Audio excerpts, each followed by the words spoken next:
ये कंधे से लेकर कानों का दर्द, सिर का पीछे का दर्द, माइग्रेन का दर्द और ये शरीर का जो ये फेस का दर्द, कंधे तक का जितना भी दर्द होता है यहाँ से लेकर सिर का, कंधे का, माइग्रेन का, और ये कई बार साइटिका के दर्द के लिए भी वो ब्रह्मेश्वर महादेव का स्मरण सुख ब्रह्मेश्वर।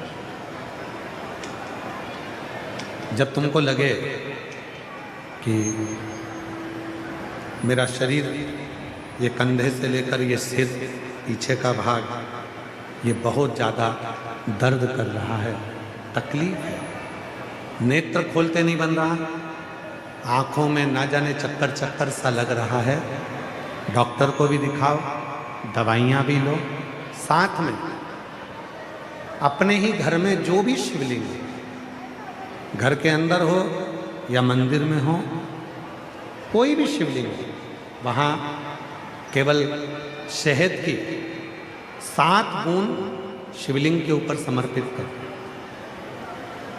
केवल 7 बूंद शहद की समर्पित करो और 7 दुर्वा शिव जी को समर्पित करो। शहद की बूंदों को वापिस चम्मच में लेकर आ जाइए, 7 दुर्वा को उठाकर लेकर आ जाइए, शहद थोड़ा थोड़ा सा चाटिए और दुर्वा को खाना प्रारंभ करो। 7 दुर्वा जैसे ही पूर्ण होगी, लगभग 1 घंटे के अंदर तुमको आराम लगना प्रारंभ हो जाएगा। ब्रह्मेश्वर महादेव, ब्रह्मेश्वर, फिर से बोलिए एक नाम, ब्रह्मेश्वर महादेव।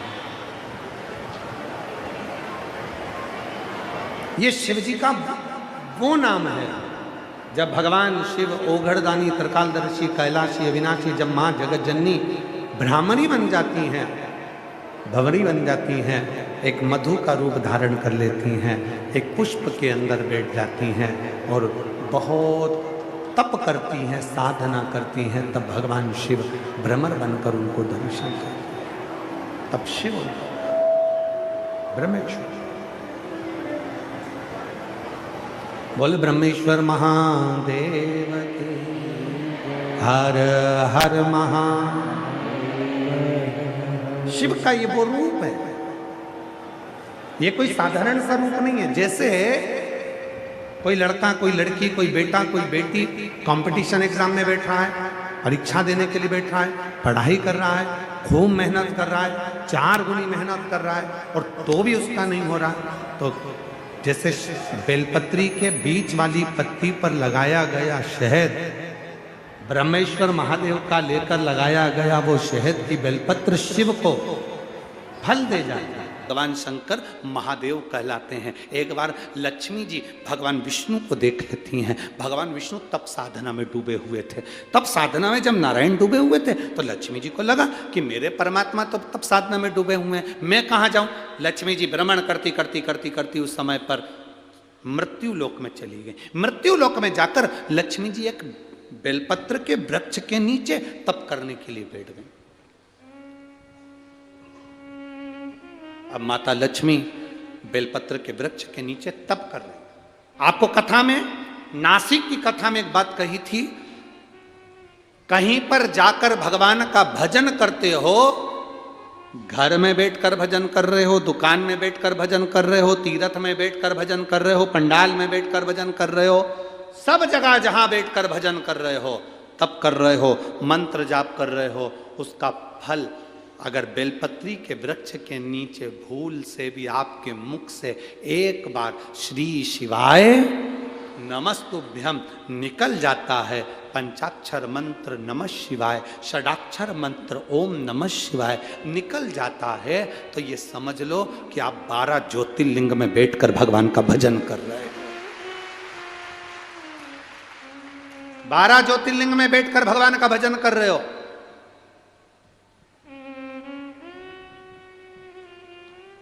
बेलपत्री के वृक्ष का वो फल है।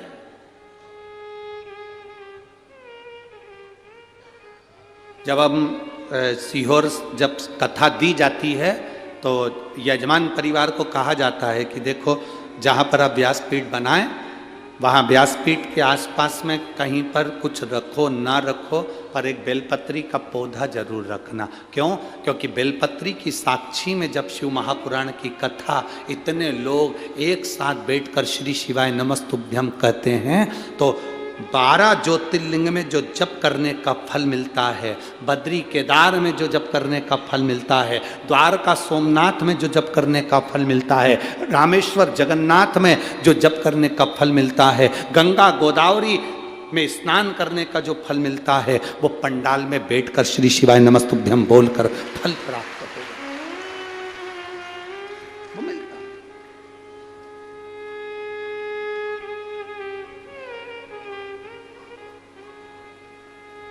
शिव कथा कह रही है, लक्ष्मी जी जाकर बैठ गईं बेलपत्री के वृक्ष के नीचे, और माता लक्ष्मी जब बेलपत्र के वृक्ष के नीचे जाके बैठी, माता लक्ष्मी जब बेलपत्र के वृक्ष के नीचे बैठी तब करना प्रारंभ करा। अब तब लक्ष्मी जी को तो इतना स्मरण में नहीं था, उन्होंने केवल मंत्र का जाप करा, केवल मंत्र का जाप।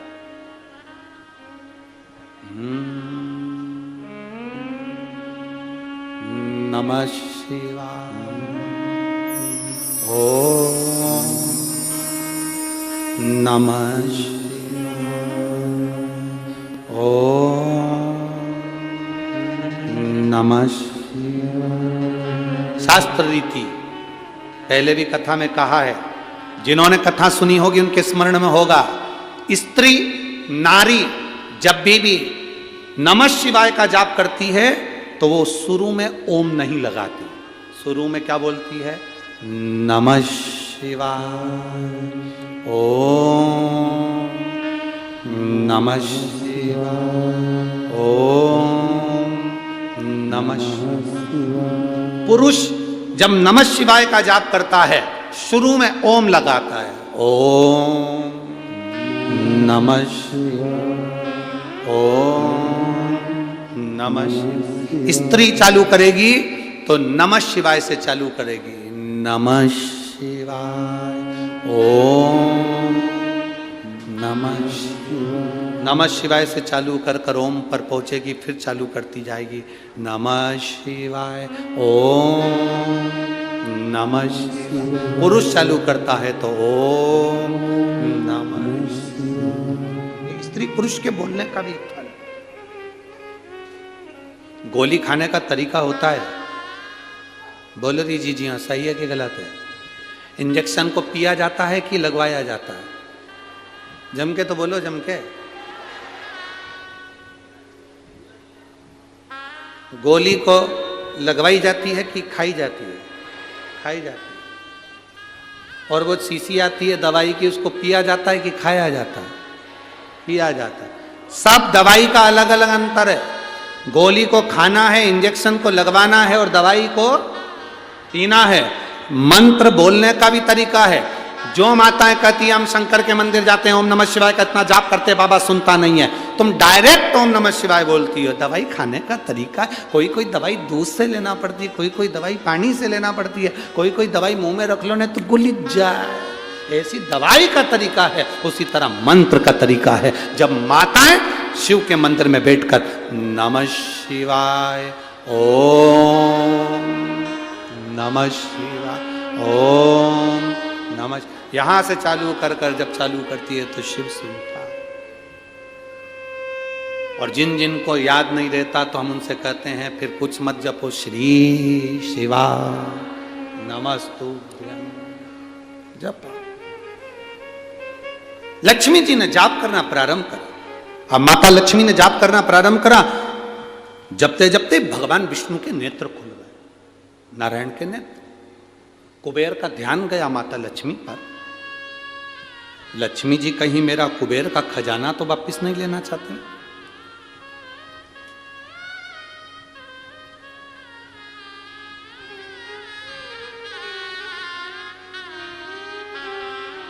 टेंशन है।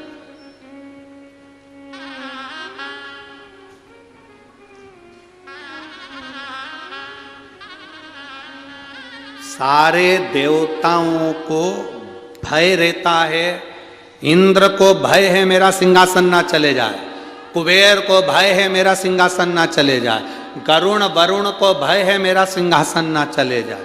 केवल एक देवाधिदेव महादेव एक ऐसे होते हैं जिनको सिंहासन का भय नहीं है। क्यों? जिसको चाहिए कैलाश पे आ जाओ, बैठ जाओ, यहां सिंहासन है ही नहीं, यहां सिंहासन है ही नहीं।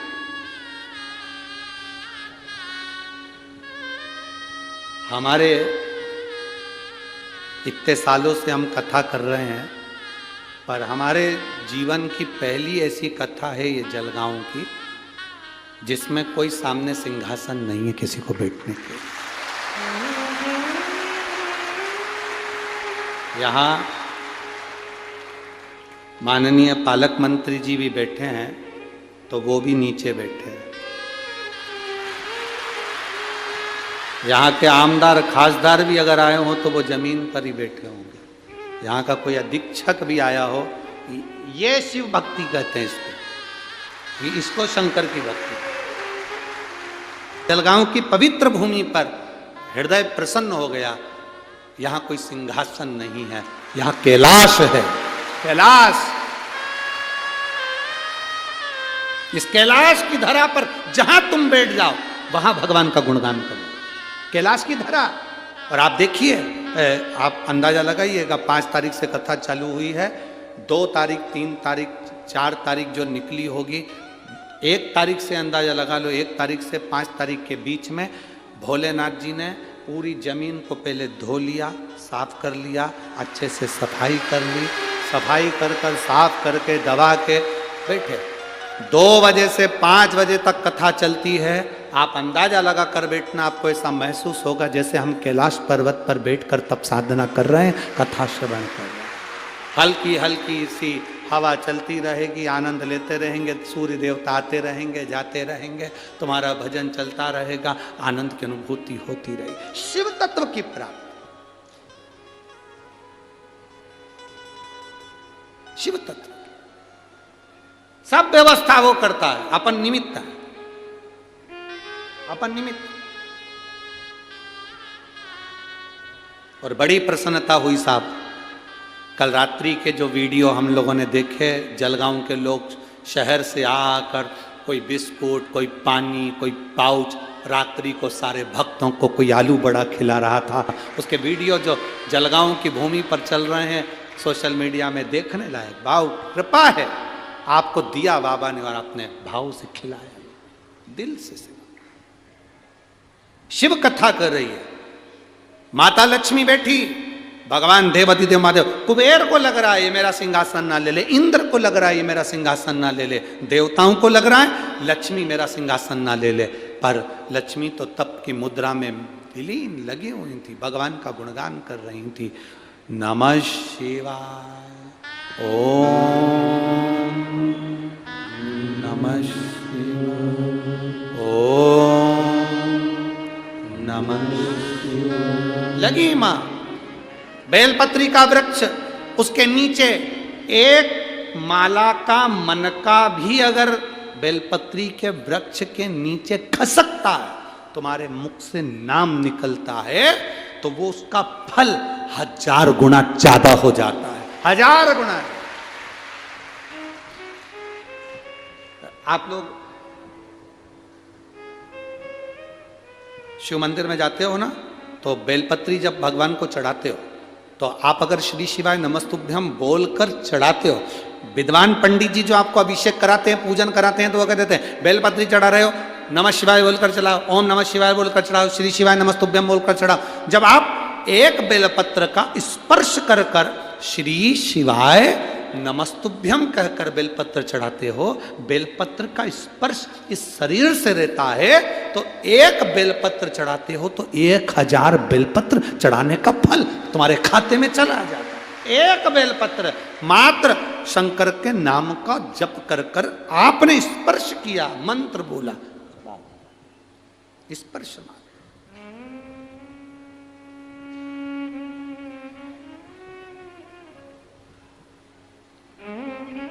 मात्र स्पर्श।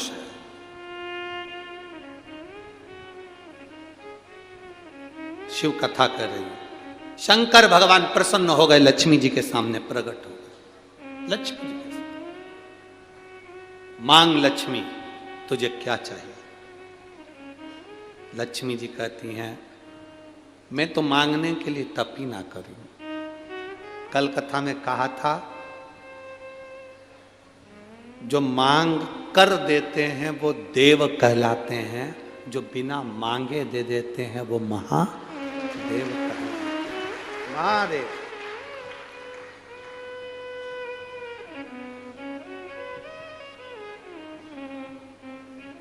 वो महादेव। जैसे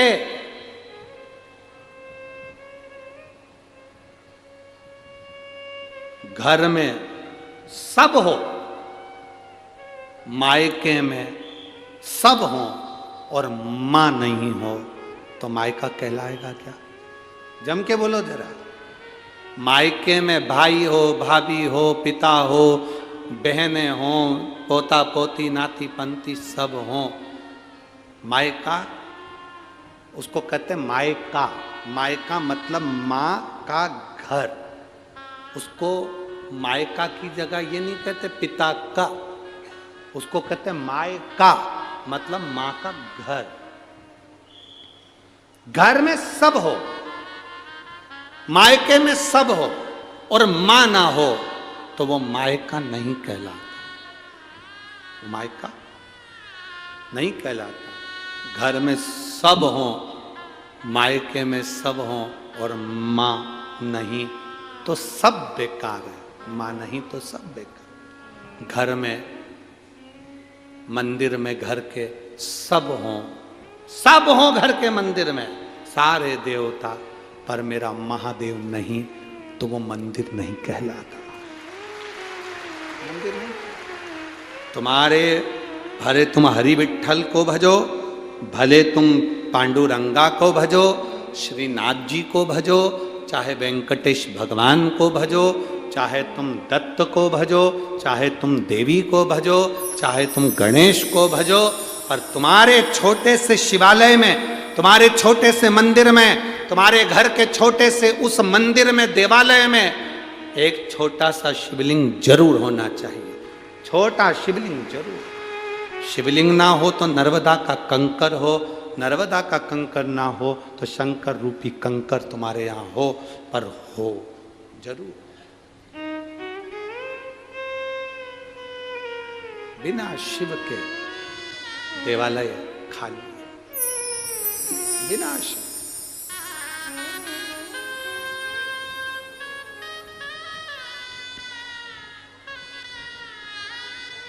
बिना शंकर के सुना, सब सुना। लक्ष्मी जी से कह रहे हैं भगवान भोलेनाथ, मांगो तुम्हें क्या चाहिए? लक्ष्मी जी का मांगना नहीं, मैं मांगने के लिए तप नहीं करी। क्यों करा तप? किस लिए करा तप? मैंने मांगने के लिए तप नहीं करा, तो फिर किस लिए? तो कहा बाबा मैं तो बस, मेरे पति तप साधना में लगे हुए थे, मेरे पति तप साधना में डूबे हुए थे।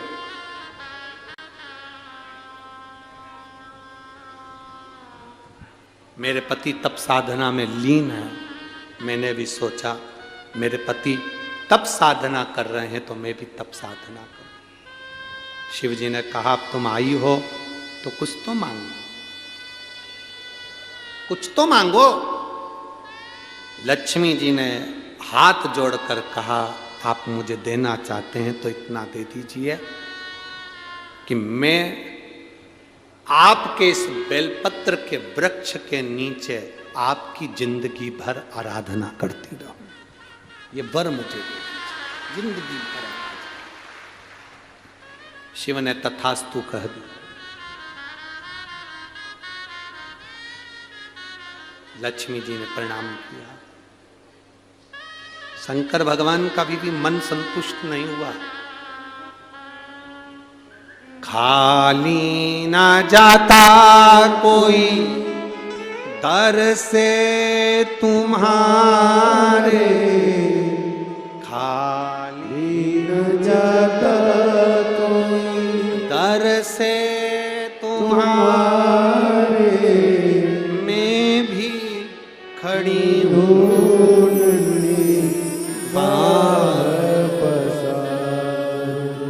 अपने हृदय लगा लो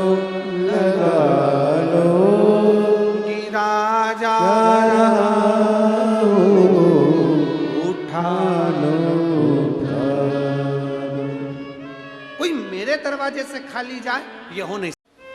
दर्शन का मतलब ये नहीं कि हम शिवालय में जा रहे हैं, दर्शन का मतलब ये नहीं कि हम मंदिर जा रहे हैं, दर्शन का मतलब ये नहीं कि हम संत के दरवाजे जा रहे हैं। दर्शन का मतलब है जो हमारे पास में है, हमारी बहू हो उसकी अच्छाई हमें जिंदगी भर देख रहे हैं, हमारी सास है उसमें अच्छाई जिंदगी भर देख रहे हैं, हमारे बच्चों की अच्छाई जिंदगी भर देख रहे हैं, अपने रिश्तेदारों की अच्छाई जिंदगी भर देख रहे हैं। तुम जब अपनी आंख से अच्छा देखना चालू कर दो तो समझ लेना तुम्हें मंदिर जाने की जरूरत नहीं है, तुमने दर्शन प्रभु का कर लिया। बुरा जो देखन में चला बुरा न मिलिया कोई। संसार में बुरा है ही नहीं कोई, क्योंकि अपने से बुरा कौन हो गए बता।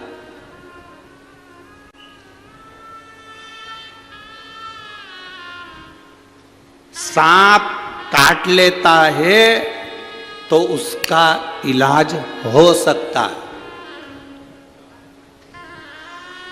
बहुत ध्यान देना महाराज। बिच्छू काट ले तो उसका इलाज हो सकता है, कुत्ता काट ले तो उसका इलाज हो सकता है, जानवर काट ले तो उसका इलाज हो सकता है, पर इंसान को काट ले तो इलाज नहीं हो सकता।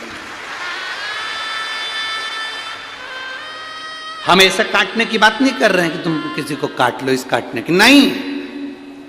जिसके भीतर नफरत भरी हुई है और अंदर से व्यापार काट रहा है, तरक्की देखकर जल रहा है और उसको नीचे गिराने का सोच रहा है, समझ लो कि वो काट रहा है।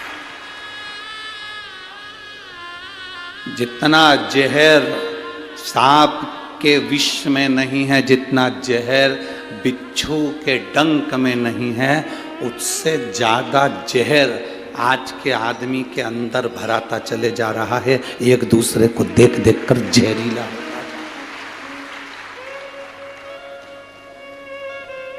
ए मेरी जीजियों, मेरी बहुओं से निवेदन है बेटा, मेरी बेटियों से निवेदन है, मेरी बहुओं से निवेदन है, मेरी बेटियों से निवेदन है, तुम्हारे घर में जितने सदस्य हैं, सास अपशब्द कहे ना बेटा कभी बुरा ना मानिएगा, ससुर अपशब्द कहे ना कभी बुरा ना मानिएगा। सास अपनी पूरी दौलत उठाकर अगर अपनी जेठानी को भी दे देना तो आंख में आंसू नहीं आना चाहिए। पूरी प्रॉपर्टी उठाकर किसी को दे दे तो रोना नहीं, क्योंकि भोलेनाथ पर भरोसा रखना, वो देकर जाए। बेटियों, ये कभी मत सोचना कि तुम्हारी सास ननन को स्नेह करती है, हमसे तो बात तक नहीं करती। जो घर में नई साड़ी आती है वो ननन को उठाकर दे देती है, कुछ आया तो ननन को उठाकर दे देती है। दे दें दो, तुम टेंशन मत लो। कई माताएं कहती हैं मेरा पति कमा कमा कर मरे जा रहा है और मेरी सास उठा उठा कर दिए जा रही है। ये जान लेना कि तुम्हारे पति का पूर्व का कोई कर्जा होगा तो ये सब रिश्तेदार उसको निचोड़ निचोड़ कर लेकर जा रहे हैं। ये पूर्व का कर्जा होगा तुम्हारा जो आज निचोड़ कर लेकर जा रहे हैं। इतना बड़ा दिल रखना, इतना बड़ा दिल रखना। सास किसी को उठाकर पूरी प्रॉपर्टी भी दे दे तो चिंता मत करना। नानी बाई के मायरे में कथा आती है, नरसिंह मेहता की भाभी ने पूरी जायदाद जय कुंवर बाई की अपने कर ली थी और नरसिंह मेहता और माणिक गौरी को धक्के देकर निकाल दिया। नरसिंह मेहता की पत्नी को धक्के देकर निकाल दिया, नरसिंह मेहता को धक्के देकर निकाल दिया। और नरसिंह मेहता की जो भाभी थी उसने पूरी प्रॉपर्टी अपनी कर ली, पूरा सोना चांदी हीरा पन्ना सब अपना कर लिया, बाद में इनको धक्के मारकर निकाल दिया। जरा विचार करना, जिसको धक्के मारकर निकाला था वो नरसिंह मेहता रोते रोते शंकर जी के मंदिर में गया था। अगर आपने नानी बाई का मायरा सुना होगा तो उसमें लिखा है, नरसिंह मेहता रोते रोते शिव जी के मंदिर में गया था। नरसिंह मेहता सांवरिया का भजन करता था, सांवरिया का पूजन करता था, सांवरिया की भक्ति करता था, पर जिस समय उसे घर से निकाला तो वो शंकर के मंदिर में गया। शिव मंदिर में जाकर शंकर के शिवलिंग से लिपट कर रोता रहा, आंख से आंसू बहते रहे, मुख से कुछ कहा नहीं। संसार के लोग उससे कहते हैं जो तुम्हारी सुनता ही नहीं है। तुम्हारे को दुख आया, परिवार वालों से कहा, परिवार वाले क्या कर लेंगे? तुम्हारे ऊपर कष्ट आया, तकलीफ आई, परिवार वाले क्या कर लेंगे? तुम्हारे जीवन में तकलीफें बढ़ी, कष्ट बढ़ा, परिवार वालों से कहा, क्या कर लेंगे? आपने अपना दुख उसको सुनाया जो कुछ नहीं कर सकता। अगर ये दुख जैसे नरसिंह मेहता ने शंकर जी के शिवलिंग का स्पर्श कर कर गले लगकर उसको सुना दिया, तो देवाधिदेव महादेव ने नैया पार लगा दी। उसने नैया पार कर दी। सारी प्रॉपर्टी नरसिंह मेहता के बड़े भाई ने रख ली, बड़ी भाभी ने रख ली, नरसिंह मेहता को धक्के देकर निकाल दिया। शंकर जी के मंदिर में नरसिंह मेहता पड़ा रहा। समय आया, नरसिंह मेहता के लिए शिव जी प्रसन्न हो गए।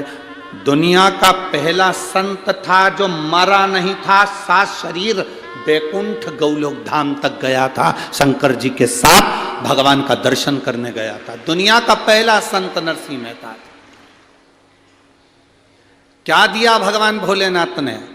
सारी दुनिया का धन दौलत संपदा सब भोलेनाथ ने नरसिंह जी को दे दी, सांवरिया जी के कहने पर।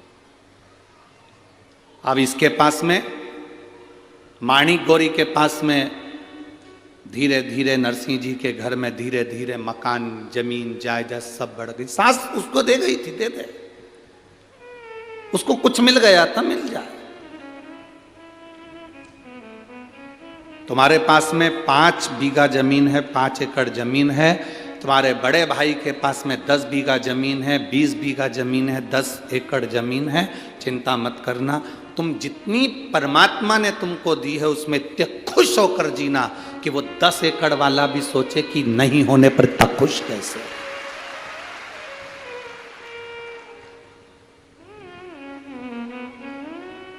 आज हमारे वो सूरत वाले सोमानी जी आए थे, तो वो कह रहे थे, गुरुजी एक हमारी पास वाली में कोई पड़ोस में रहती है और वो बहुत साधारण है, बहुत साधारण, बहुत दुखी है, शायद जिंदगी में सबसे ज्यादा दुखी वही है।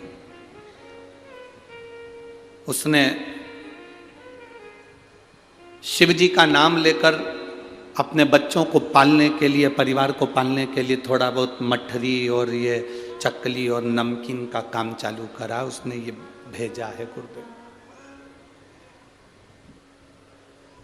पर गुरुजी, सोमानी जी कह रहे थे सूरत वाले कि इतना दुख था, पहले रोती थी। शिव महापुराण की कथा सुनने के बाद उसने एक संकल्प ले लिया शंकर जी के मंदिर में कि आज के बाद किसी के सामने नहीं रोऊंगी, रोऊंगी तो मेरे महादेव के पास में जाकर रोऊंगी।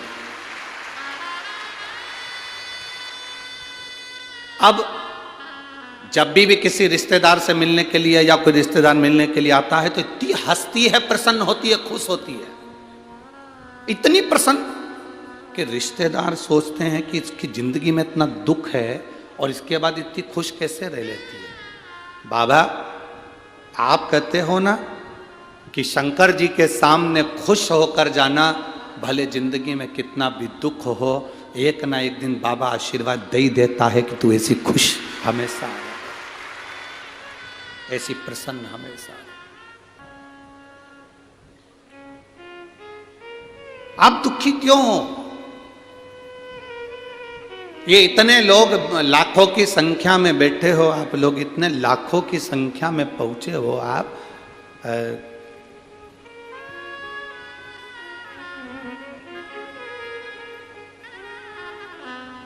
कल सरकारी आंकड़े के हिसाब से 4 से 5 लाख लोग कल की कथा में, पहले दिन की कथा में पहुंचे थे।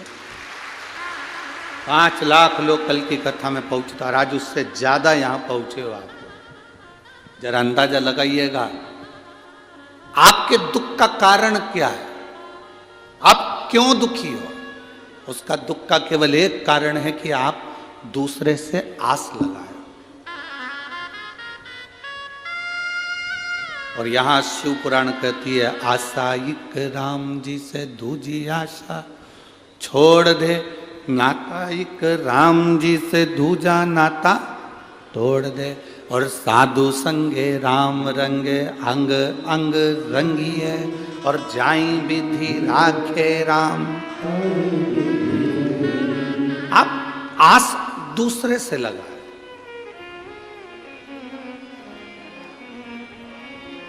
जिस दिन आपने आस लगाना दूसरे से बंद कर दी और केवल ये जान लिया कि मुझे अब दूसरे से कोई आस नहीं है, सास आस लगा कर बैठी है अपने बच्चों से, मेरा बेटा बड़ा होगा, मेरा ध्यान रखेगा, मेरी बहू आएगी गरम रोटी खिलाएगी। अब वो गरम रोटी खिला रही है कि गरम डंडा खिला रही है, जा आस ज्यादा लगा ली थी इसलिए ऐसा हुआ। आस नहीं लगाती ना, पहले से ये विचार कर लेती कि भगवान मुझे भोलेनाथ जी ऐसा रखना कि मरते दम तक मेरे शरीर में वो बल रखना कि मैं भोजन बना सकूं, अच्छे से तेरा भोग लगा सकूं और स्वयं भी खा सकूं। बाबा से आपको यह प्रार्थना करना चाहिए कि मेरे शरीर को मरते दम तक ऐसा बनाकर रखना कि मुझे किसी की जरूरत ना पड़े। पर तुम आस लगा कर बैठी, मेरी बहू आएगी मुझे गरम रोटी देगी, मेरी बहू आएगी ऐसा होगा, मेरा बेटा ऐसा करेगा, पोता ऐसा करेगा, रिश्तेदार ऐसा करेंगे। घर में शादी आई तो मन में आ गया मेरे मायके वाले मायरा इतना सारा लेकर आएंगे, इतना मायरा लेके आएंगे, और मालूम पड़े 4 साड़ी लेकर आ गए तो दिल टूट गया। क्यों इतनी आस लगा कर बैठे हो दूसरे से?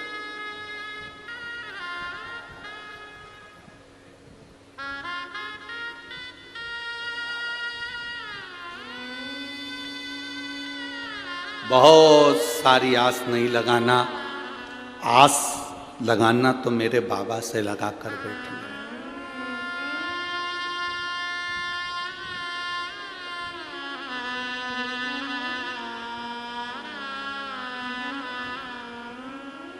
कुंडलियां जितनी पत्रिका आप दिखाते हो, जितनी कुंडली आप दिखाते हो, बताने वाला कितना भी विद्वान होगा हम उसको प्रणाम करते हैं, मना नहीं, पर बताने वाले की कुंडली फेल हो सकती है,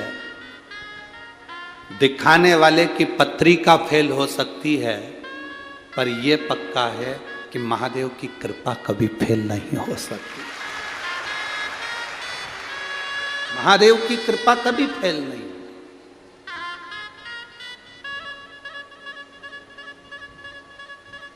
विद्वान कहने वाले कह देंगे कि साहब तुम्हारी सत्ता होगी, तुम्हारा वैभव होगा, तुम्हारी राशि ठाठ होगा, तुम्हारा ये होगा, तुम्हारी पत्रिका इतनी जोरदार है, तुम इतने जोरदार हो, तुम तो सिंहासन पर बैठ जाओगे। पर ना ना ना ना,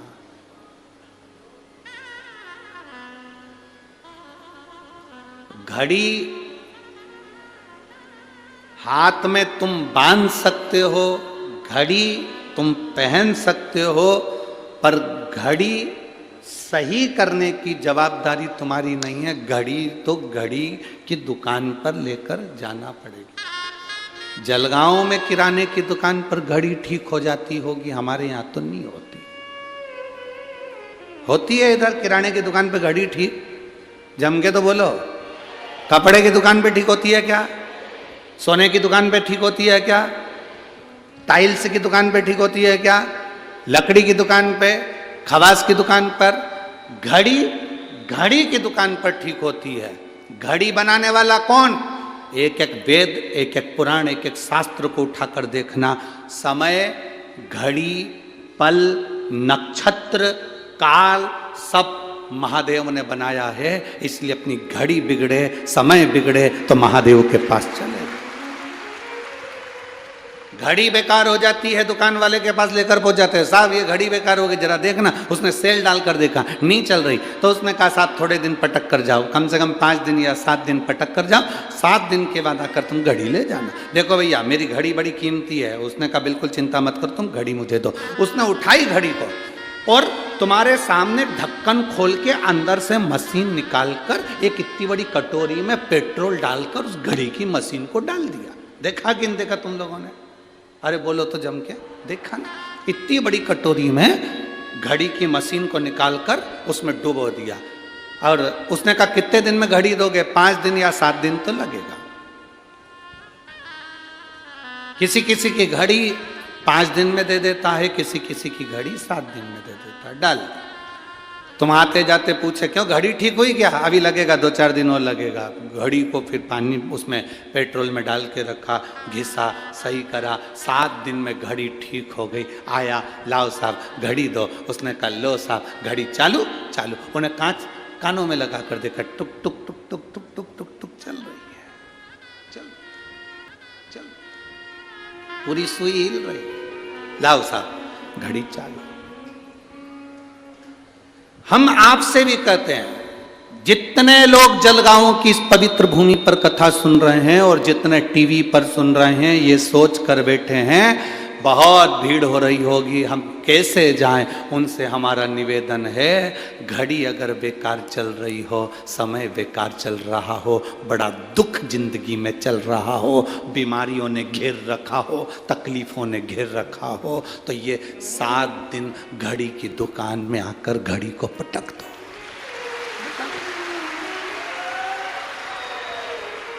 7 दिन ये घड़ी की दुकान में घड़ी को पटक दो। 7 दिन तक इस आत्मा को, शरीर को, चित्त को, वृत्ति को, मन को पटको। हाँ, किसी किसी की घड़ी 7 दिन में ठीक हो जाए, किसी की 5 दिन में। जलगांव वालों को 7 दिन मिले हैं। अमरावती में 16 तारीख से दिसंबर 16 यहाँ कथा पूर्ण होगी। 11 तारीख को, 16 तारीख को अमरावती में प्रारंभ हो जाएगी दोपहर में 1 बजे से 4 बजे तक। वहाँ 5 दिन अम्बेश्वर अम्बा विदर्भ की सुंदर शिव महापुराण की कथा वहां पर प्रारंभ हो जाएगी अमरावती में।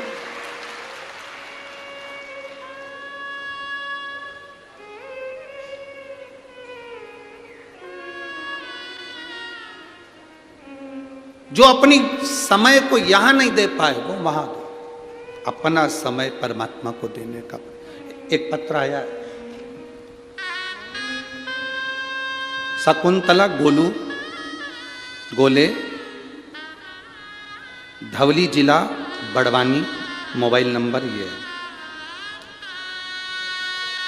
मैं बाबा का क्या वर्णन करूं, मेरी शादी को 16 साल हो गए थे। ऐसा कोई देवी देवता नहीं था जिसके दरवाजे पर हमने धोख ना लगाई। मुंबई से लेकर भोपाल तक, इंदौर तक, दिल्ली तक का कोई हॉस्पिटल नहीं जिसमें हमने इलाज ना करवाया। बाबा ने हमको बहुत दिया और हमने इलाज में पैसा भी खूब लगाया, पर संतान का सुख नहीं हुआ। 16 साल निकल गए। किसी देवता पर विश्वास करने का मन ही नहीं करता था, क्योंकि इतनी सारी गोदी हमने भरवा ली थी, झोलियां भर। किसी ने कहा पशुपतिनाथ का व्रत करो, एक सफेद आंकड़े की जड़ रजस्वला धर्म के 7वें दिन तुमरुका जी का नाम लेकर, तुमरुकेश्वर महादेव को कहकर 21 बार घुमाकर लाल धागे में कमर में नंदी के पास खड़े होकर शिव का दर्शन करते हुए बांध लो। बाबा का मैं क्या गुणगान करूं। देवता देते हैं पल्ला झाड़ कर और महादेव देता है छप्पर फाड़ कर। केवल 3 महीने हुए थे गुरुजी, सारे सब फेल हैं इस सफेद आंकड़े की जड़ और तुमरुकेश्वर के आगे। बाबा ने ऐसी कृपा कर दी। 28 मार्च 2023 को बाबा ने मेरे गर्भ से 2 पुत्रों को जन्म दे दिया है। ये शिव कृपा। कहीं बैठी हैं, कहीं बैठी हो तो आप यहीं का पत्र है। बच्चे लेकर आए हैं क्या कोई साथ में? नहीं आए, ठीक है, बधाई आपको बहुत बहुत। बच्चों का मैं फोटो लगा रही हूँ गुरुजी, आप लोग टीवी के माध्यम से ये दोनों बच्चों को देख सकते हैं। शिव भक्ति, औघड़ी, शंभु, शंकर, त्रिकालदर्शी। बैठिए।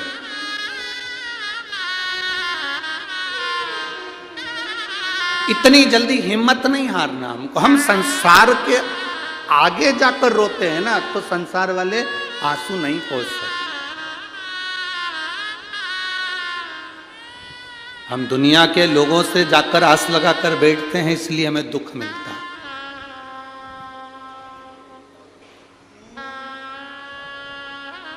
हम दुनिया से आस लगाए ना, इसलिए दुख मिला।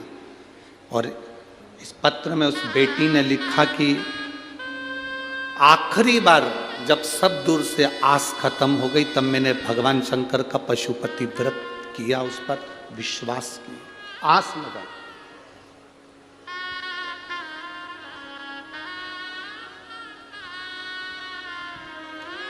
अब किसी दूसरे से आस नहीं लगाई थी आपने, आस लगाई उस देवाधिदेव महादेव से। आस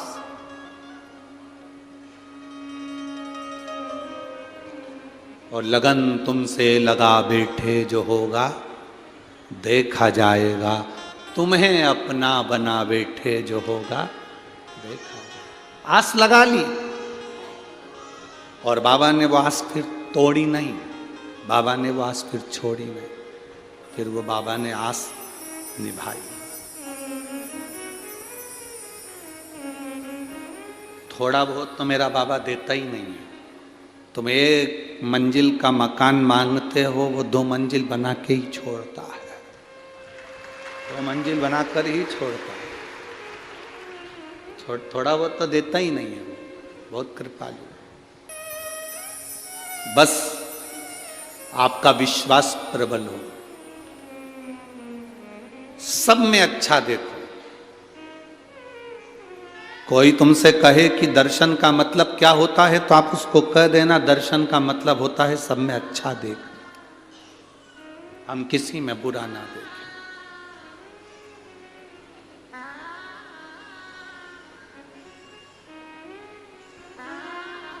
वो कहते हैं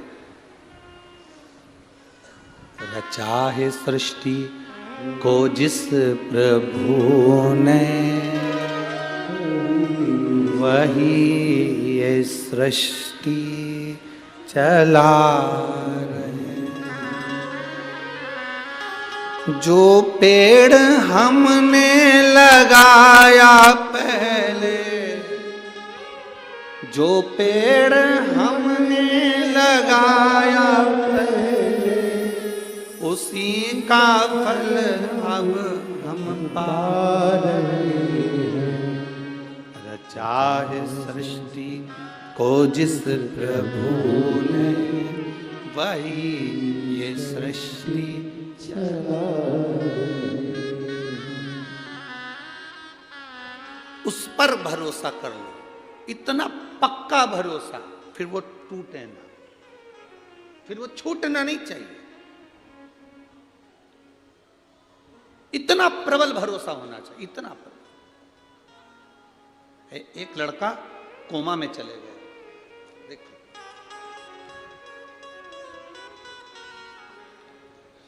मेरा नाम कांता संजय बागुल है, मैं जलगांव की निवासी हूं।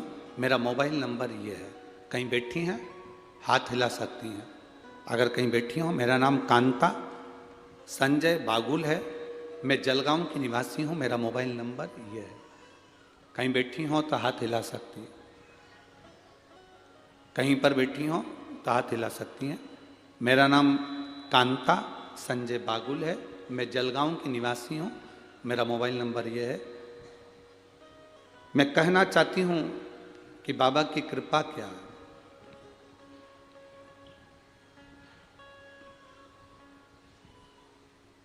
शिव महापुराण की कथा नहीं है गुरुदेव, ये शिव पुराण नहीं। हम पूरा पत्र तो बहुत बड़ा है, आप लोग भी देख रहे होंगे एलईडी पर।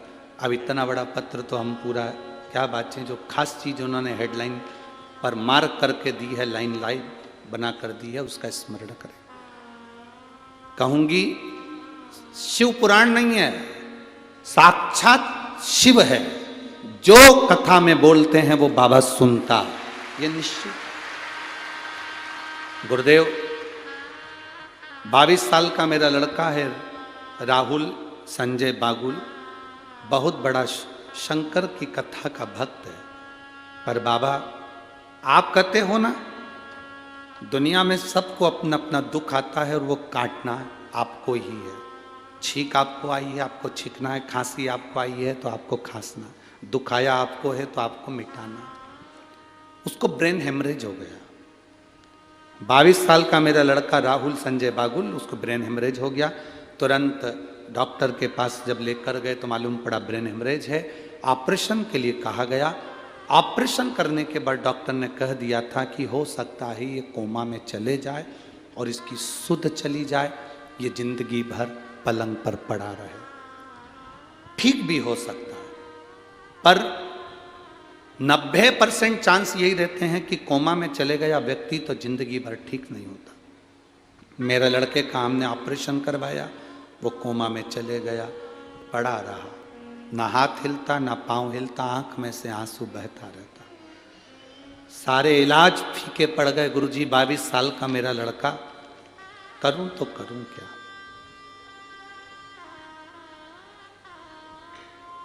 स्वयं डॉक्टर कह रहा है। अब ये डॉक्टर क्यों कहेगा, जरा विचार करिए। स्वयं डॉक्टर कह रहा है, मेरी पत्नी कोई सीहोर वाला महाराज है, उसकी कथा सुनती है। स्वयं डॉक्टर कह रहा है, मेरी पत्नी कोई सीहोर वाला महाराज है, उसकी कथा सुनती है। आप अपने बच्चे को अब घर ले जाओ, इतने दिन तक कब तक पटक के रखोगे, घर पर सेवा करो। हम उसे 10 दिन बाद घर पर लेकर आ गए। उसके कानों में डॉक्टर के कहने से हमने हेडफोन लगाया, शिव महापुराण की कथा टीवी पर चलाई, उसको हेडफोन लगाकर सुनाते रहे। घर लाने के 25 दिन बाद कथा सुनते सुनते मेरे बेटे ने अपने हाथ पैर की उंगलियां और कंपन करना प्रारंभ कर दिया। हाथ पैर की उंगलियां कंपन करना प्रारंभ कर दी, ब्रेन काम करना प्रारंभ कर दिया। लेकर गए वापिस हॉस्पिटल। डॉक्टर भी आश्चर्य में पड़ गया कि ये चमत्कार कैसा हो गया। धीरे धीरे लड़का अपने आप उठना प्रारंभ कर दिया और बेटा ठीक हुआ। ये शिव की कृपा, अवघड़ी की कृपा। कहीं बैठे हों और अगर बच्चा यहाँ आया हो तो वो बेलपत्री लेने आ सकता है। कहीं बैठे हो, शिव कथा, अगर वो बेटा यहाँ आया हो तो बेलपत्री लेने आ सकता है। शिव कथा इसी को अवघड़ी है। जिस लड़के ने आंख खोल कर आंख में से आंसू निकलते हो, शरीर पड़ा है, ब्रेन का ऑपरेशन हो गया हो, काम ना कर रहा हो, कोमा से निकल ही नहीं रहा हो, हेडफोन लगाकर शिव कथा अंदर प्रवेश कर गई। कितने रोग, कितनी बीमारी है जीजियों। हम तो पूरे पत्र नहीं पढ़ पाते, आपको भी दुख होता होगा। इतने इतने पत्र गुरुजी के पास आते हैं, पढ़ते नहीं। अब पत्र पढ़ें तो कथा कब बाँचे।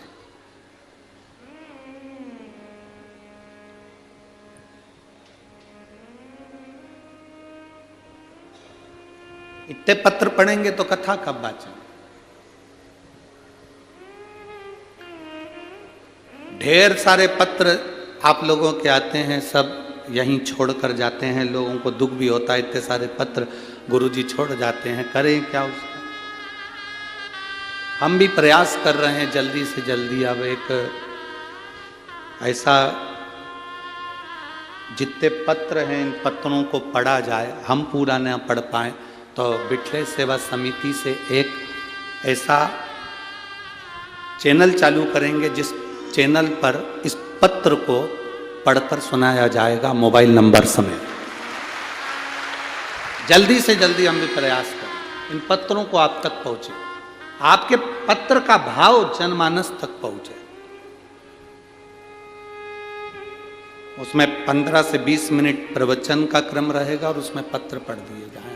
आपके पत्र आप तक पहुंचे कि आपकी जिंदगी में शिव ने क्या करा है। विथ मोबाइल नंबर समेत आप जाएं, पता करें उसके जीवन में क्या बदलाव है, उसके जीवन में क्या। और मेरा विश्वास करता है यहाँ जितने कथा में आए हो ना, आपके भी पत्र एक ना एक दिन किसी व्यासपीठ पर जरूर पहुंचेंगे, ये पक्का। वो शंभु है, ओघड़दानी, त्रिकालदर्शी, कैलाशी, अविनाशी, शिव कहते हैं उसको। हम किसी का भविष्य नहीं लिख सकते क्योंकि हमारा भविष्य तो खुद उसने लिखा है। हम किसी का भाग्य नहीं बता सकते क्योंकि हमारे भाग्य में क्या लिखा वो उसको मालूम है। ना हमारे पास बेल है, ना भविष्य है, ना हम भाग्य बताने वाले हैं। हम तो इतना जरूर कहते हैं कि बस हम उसके भरोसे हैं, तो आप भी उसके भरोसे हो जाओ। आप भी उसके भरोसे। दूसरे के आगे जाकर नहीं रोना, दूसरे से जाकर कभी दुख की बात नहीं करनी। लोग हंसेंगे, ये दुनिया में रोती फिरती है, दुनिया में रो रही है, पहले तो खूब फूली फिरी, पहले तो खूब अपशब्द कहती थी, अब रो रही है। ना ना,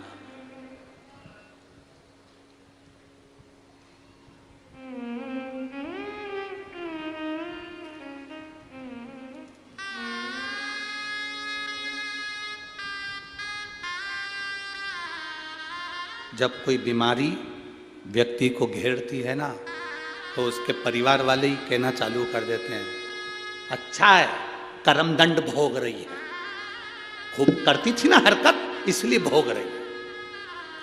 शिव महापुराण की कथा कहती है, तुम्हें किसी के कर्म को बखानने का हक मेरा महादेव नहीं देता है। मेरे महादेव ने तुम्हें किसी के कर्म को बखानने का हक नहीं दिया। आप दूसरे को कह रहे हो कि अच्छा है, भोग रही है, उसने ऐसा करा इसलिए। हो सकता है आपको भोगना पड़ जाए, फिर दूसरा कहेगा तो अच्छा लगेगा। ना कहिए, बल्कि भगवान भोलेनाथ जी से एक लोटा जल चढ़ाकर प्रार्थना करो, मेरे 3 घर छोड़कर कोई रहता है, उसके यहाँ पर बीमार है, मेरे बाबा मेरा आज का चढ़ाया हुआ जल उसके पति को ठीक कर दे, उसकी पत्नी को ठीक कर दे। एक बार शिव महापुराण की कथा में पहले कहा था, 1 लोटा जल हफ्ते में आप 1 लोटा जल भगवान को अपने लिए मत चढ़ाया करो, 1 लोटा जल हफ्ते में जो हमारी भारत की बॉर्डर पर खड़े हुए भारत के सैनिक हैं उनके लिए चढ़ाया। भारत की बॉर्डर पर खड़ा हुआ सैनिक के लिए 1 लोटा जल चढ़ना चाहिए। ये भारत की रक्षा में लगने वाला स्वास्थ्य कर्मी, चाहे डॉक्टर हो, चाहे पुलिस हो, चाहे कोई हो, वो अपनी सेवा देता है। कहीं ना कहीं किसी ना किसी रूप में उसकी भी जनहानि होती है। कोरोना जैसी महामारी में जब अपने रिश्तेदार अपने को छोड़ दिए, तब वो पोछा लगाने वाले, झाड़ू लगाने वाले, गरीब बड़े जो हॉस्पिटल में झाड़ू पोछा करते हैं, उन्होंने हमको दवाई खिलाई और हमारा उपचार किया, उनके लिए 1 लोटा जल चढ़ना चाहिए। सारे लोग अपने अपने घर में थे, पुलिस का एक एक व्यक्ति रोड पर तैनात था कोरोना काल में, और वो भी किसी का पति था, वो भी किसी का बाप था, वो भी तो खड़ा रहा। डॉक्टर अपना काम, नर्स अपना काम कर रही थी, कोई हॉस्पिटल से नर्स या डॉक्टर नहीं चले गए थे, उनके लिए भी 1 लोटा जल होना चाहिए। अपने लिए दुनिया जीती है, हम दूसरे के लिए तो जीना सीखे। मेरे शंकर भगवान दूसरे के लिए जिए। अगर खुद के लिए जिए होते तो अमृत पीते, पर सबके लिए जिए इसलिए विष पी गए और महादेव कहला। स्वयं खा लेना सुकृति है, छुड़ाकर खा लेना विकृति है, और बांट कर खाना ये मेरे भारत देश की संस्कृति है। अपने लिए तो दुनिया जीती है साहब, स्वयं के लिए जिए तो क्या जी।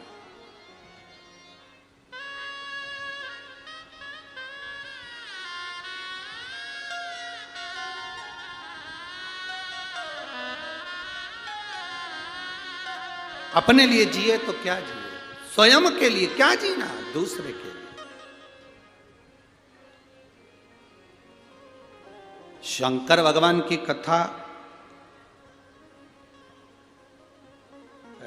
आज कोई कह रहा था, गुरुजी आपकी कथा बहुत महंगी होती होगी,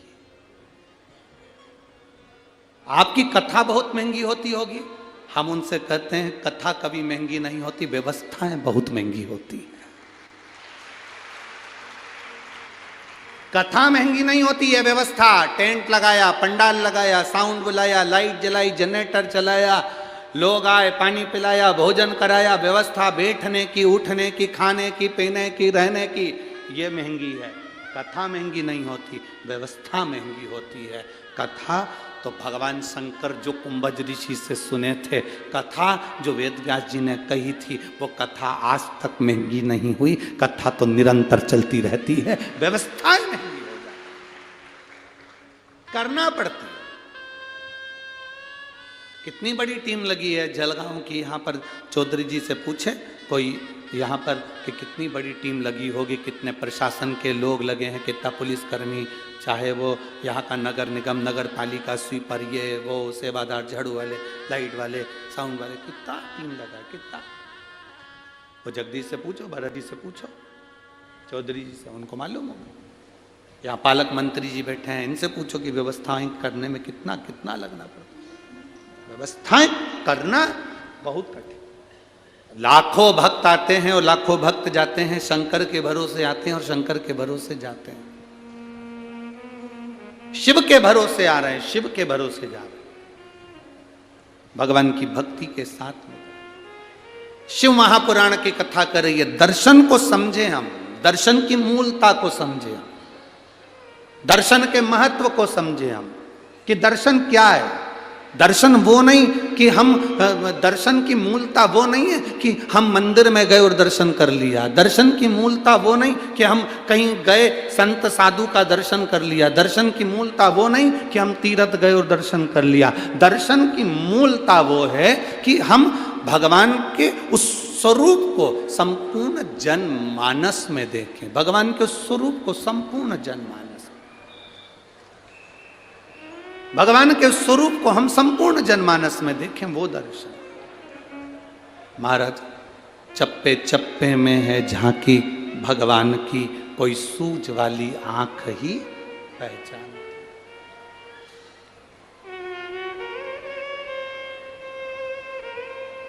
तुझ में राम, मुझ में राम, सब में राम समाया है।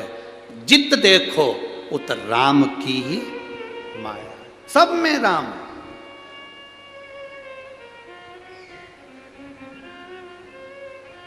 अब एक बात आपसे पूछें, ए जलगांव की जीजियों, उत्तर दोगी क्या? जम के तो बोलो जरा, दोगी ना? ठीक है।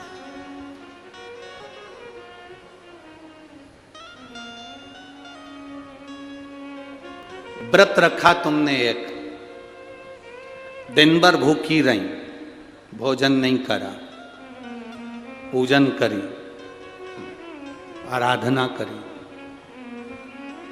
कीर्तन करा, और घर में जितने लोग रह रहे हैं उनसे 24 घंटे झगड़ा करा, तो तुम्हें पूजन का फल मिल जाएगा क्या? जम के तो बोलो जरा, नहीं मिलेगा। अब एक बात आपसे और पूछें, उत्तर देते जाना है। तुमने मंदिर भी नहीं गए, भजन भी नहीं करा, उपवास भी नहीं रखा और कुछ नहीं करा, और घर में जो रह रहे थे, रोज लड़ती थी, आज मन करा कि आज मुझे किसी से, अब मैंने कथा सुन ली, अब मैं क्रोध नहीं करूंगी, किसी को अपशब्द नहीं कहूंगी। जो तुम मंदिर में जाकर पुण्य कमाते, वो पुण्य तुम्हें घर में मिलेगा कि नहीं मिलेगा? पुण्य तुम्हें घर में मिलेगा।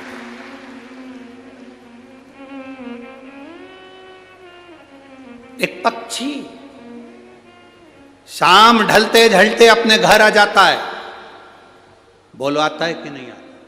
तुम्हारे दरवाजे के बाहर आवारा कुत्ता भी घूमता रहता है, तो रात होने पर अपने ओटले पर आ जाता, अपने घर के बाहर आ जाता। पशु, जानवर, पक्षी रात अपने घर घोंसले में आ जाते हैं। गौ माता चढ़ती है तो घर आ जाती है रात होने से पहले। केवल एक मनुष्य ही है जिस शाम ढलती है तो ये ढलने निकल जाता है। केवल एक मनुष्य। पक्षी शाम होती है, रात होती है, घर आ जाता है। पशु शाम होती है, रात होती है, घर आ जाता है। जानवर शाम हो घर आ जाता है। गौ माता शाम हो घर आ जाती है। सब अंधेरा होने से पहले अपने घर आ जाते हैं। और एक संसार में रहने वाले छोरा छोरी, आज की पीढ़ियां जैसे जैसे रात ढलती है, ये ढलने के लिए बाहर निकल जाते हैं। जिसके घर के बच्चे रात भर बाहर रहते हैं, उस घर की कभी तरक्की नहीं हो सकती, वो बर्बाद होकर मानता। पहले का कंट्रोल था माताओं का, 8 बजे के बाद छोरा छोरी बाहर गए तो ताला लगा देती थी। कहाँ जा रही? चल अंदर। कहाँ जा रहा है? अंदर चल। मम्मी अभी दोस्त से मिलकर आया। यहां बुला ले, घर में बुला ले, नहीं जान दूंगी, जा। और अगर चले जाऊं तो पहले मैंने जो कपड़े दिए वो उतार दे, नीचे से अंदर तक चड्डी भी उतार, जा जा, निकल यहां से बाहर। बेटे ने कहा मम्मी बस दोस्त क्या शादी है, अभी घूम कर आता हूं। अब शादी तो शादी है तो अटेंड, तो दिन में जाना, शाम को जाना है। दोस्त के यहाँ की शादी है तो हम भी तो चलेंगे। तेरा बेस्ट फ्रेंड तो हमारा भी तो कोई लगता होगा। जब तू बेस्ट फ्रेंड है तो हम बेस्ट नहीं है।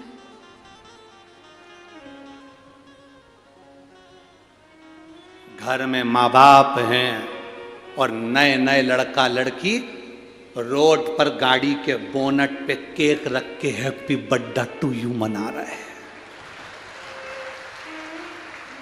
गाड़ी के बोनट पर, गाड़ी की सीट पर केक काट रहे हैं। दुख होता है। एक दो जगह तो हमने गाड़ी खड़ी कर कर पूछा, जा रे आशीष पूछ किया, जिसका केक कट रहा है गाड़ी के ऊपर, पूछना इसके बेचारे के मम्मी पापा नहीं है क्या, अनाथ है? क्योंकि गाड़ी के बोनट पर, गाड़ी की सीट पर उसी का केक कटता है जिसके सब मर गए रे, सब मर गए। अनाथ है बेचारा, उसका केक रोड पर काट रहा है। नहीं तो घर में माँ बाप की साक्षी में लाओ, केक ही काटना है ना तुमको। दुनिया के लोग मना करते होंगे कि केक मत काटो, पर हम कह रहे हैं आज के फैशन में चल रहे हो, काटो। पर उसके जिसने उसको जन्म दिया वो माँ बाप उसके सामने होना चाहिए। वो माँ बाप उसके सामने होना चाहिए जिसने जन्म दिया। उसको खुशी होगी कि मेरे लड़के के दोस्त इतने अच्छे हैं, रात को आकर उन्होंने केक काटा, मेरे बच्चे का जन्मदिन मनाया, इतना आशीर्वाद देंगे जिसका वर्णन नहीं। और तुम रात्रि को केक काट रहे, गाड़ी की सीट पे 4-5 कुत्ते तुम्हें देख के खुश हो रहा है, पटक के जाएगा, खाएंगे। दूसरा कोई खुश नहीं हो रहा, 4 तेरे दोस्त और 4 कुत्ते। अब तुम किसके लेवल में हो तुम समझो, हम क्या बोले।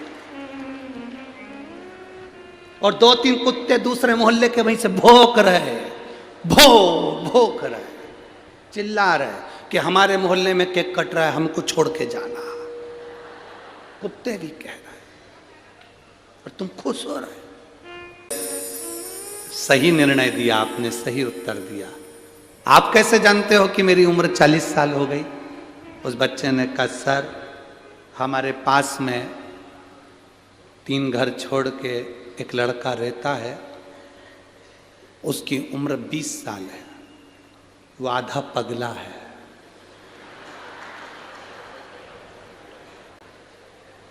आपकी उम्र 40 साल है, मतलब आप पूरे पगले हो। ये कोई प्रश्न है? ये कोई प्रश्न है कि पिताजी सफेद कुर्ता पहनते हैं, सफेद शर्ट पहनते हैं, माँ सफेद चावल खाती है, तो हमारी उम्र बताओ। अब ब्रह्मा जी ने भी ऐसी प्रश्न कर लिया भगवान विष्णु से, तुम्हारे ये शिवलिंग तुम्हारा पिताजी है, इसका सिर कहाँ है, इसका पांव कहाँ है, बता।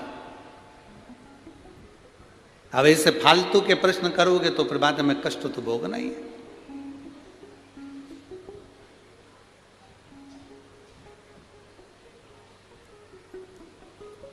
बहुत लोग संसार में से बहुत सारे लोग हैं जो बहुत व्यर्थ के काम कर रहे हैं और बहुत व्यर्थ की बातें करते हैं, बहुत व्यर्थ।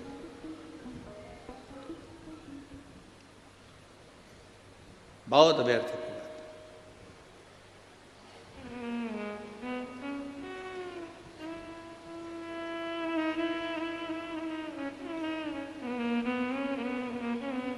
अब ब्रह्मा जी ने जैसे ही कहा तो भगवान विष्णु ने कहा ये मेरे पिता हैं, जिस शिवलिंग का तुम दर्शन कर रहे हो ये मेरे पिता हैं। आपसे निवेदन है जब शंकर के शिवालय में जाना, शंकर के मंदिर में जाना, शंकर के शिवालय में जब दर्शन करने जाना तो ये सोचकर कभी मत जाना कि ये शंकर हैं, सोचकर ये जाना कि ये मेरे पिता हैं और मैं इनसे अपने दिल की बात करने के लिए जा। ये मेरे पिता हैं, इनसे मैं अपने दिल की बात, अपने हृदय की बात करने के लिए जा रहा हूं। ये मेरे पिता हैं।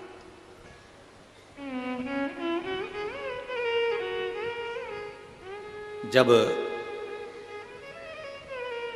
हम कथा में रोज कहते हैं ना कि जब कथा पूर्ण हो, आप लोग इतनी इतनी दूर से आते हो, 200-200 500-500 रुपये खर्च करके आते हो, समय निकाल कर इतनी दूर पहुंचते हो, बड़ी मुश्किल से ट्रैफिक में से निकल कर यहाँ पहुँचे हो, तो हम हमेशा कहते हैं जब आरती पूर्ण हो, कर्पूर गौरम हो, आरती होने के बाद भूमि को प्रणाम कर कर उसकी रज अपने हृदय से लगाकर उसको प्रणाम कर कर फिर जाओ।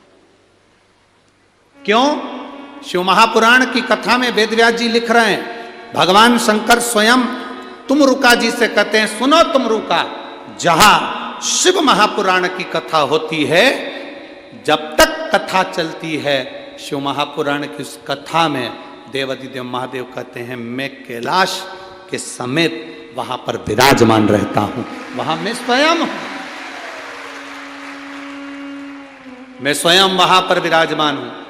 जब हम कथा पूर्ण होती है, आरती पूर्ण होती है, कर्पूर गौरम करुणावतारम संसार सारम भुजगेंद्रहारम, जब हम बोलते हैं, प्रणाम करते हैं, भूमि को नमन कर कर रज लगा कर जाते हैं, तो जीवन का कल्याण कर देती है। सावधानी से स्मरण करिए। अधूरा समर्पण और पूर्ण समर्पण किसको कहा गया? कहां जा रही हो? मंदिर। क्या लेकर जा रही हो? फूल। तुम्हारे घर के बगीचे में फूल लगे? नहीं। फिर कहां से लाई? पड़ोसी की यहां से तोड़कर। अब जरा समझिएगा, बहुत समझने वाला विषय है ये। फूल पड़ोसी के घर के तोड़े, कहीं पेड़ लगा था वहां से बेलपत्री तोड़ ली, कहीं से पत्ती तोड़ ली, कहीं से पुष्प तोड़ लिया, और तोड़ के सिर पे पल्लू लेके भगवान को ऐसे चढ़ा रही कि 10 रुपए खर्च करके खुद लाई, खुद स्वयं।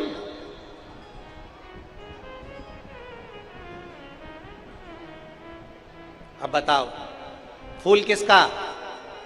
बोलते जाओ, जल्दी जल्दी बोलो। पड़ोसी का।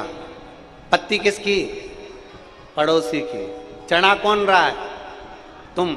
और सरल भाषा में समझ जाओ, पीपल के पेड़ की पूजन करने गई थी, बट सावित्री की पूजन करने गई थी, आंवले के पेड़ की पूजन करने गई थी, माँ किसी की लगी लगाई थाली मिल गई, कंकुर रोली मोली चावल हल्दी सब रखा था, और इतने में तुझे लगी लगाई थाली मिल गई, और वो बेचारी महिला तो पूजन कर रही थी, और उसी की थाली में से फूल लेके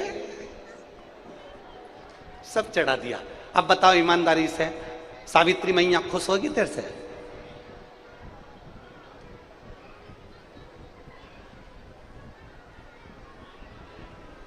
फूल दूसरे का है, पत्ती दूसरे की है।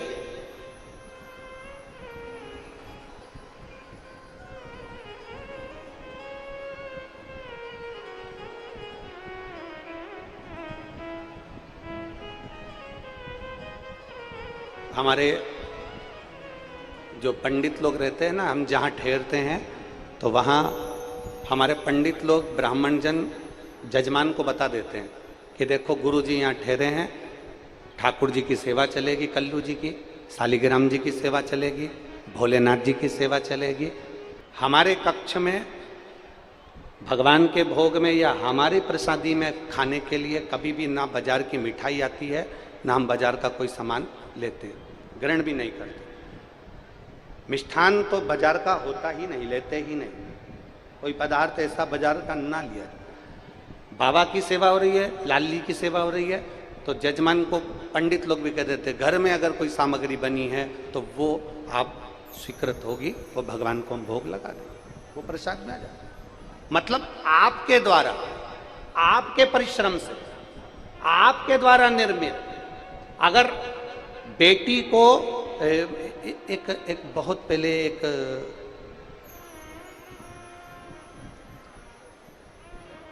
कोई फिल्म का एक छोटा सा शॉट था, अब हमें उसका नाम तो नहीं मालूम, परंतु उसकी बेटी ने लड़के से शादी कर ली, और शादी करने के बाद वो कलेक्टर की पढ़ाई कर रही है, और कलेक्टर की पढ़ाई करने के समय पर उसका पिता बेटी से मिलने के लिए आता है, और बेटी अपने पति की ओर देखती है कि घर में कुछ भी खिलाने के लिए नहीं है, तो इतने में अंदर जाती है, पुराना 1 दिन पहले का चावल पड़ा रहता है, उस चावल में दूध मिलाती है, शक्कर मिलाती है और अपने पिता को लाकर दे देती है।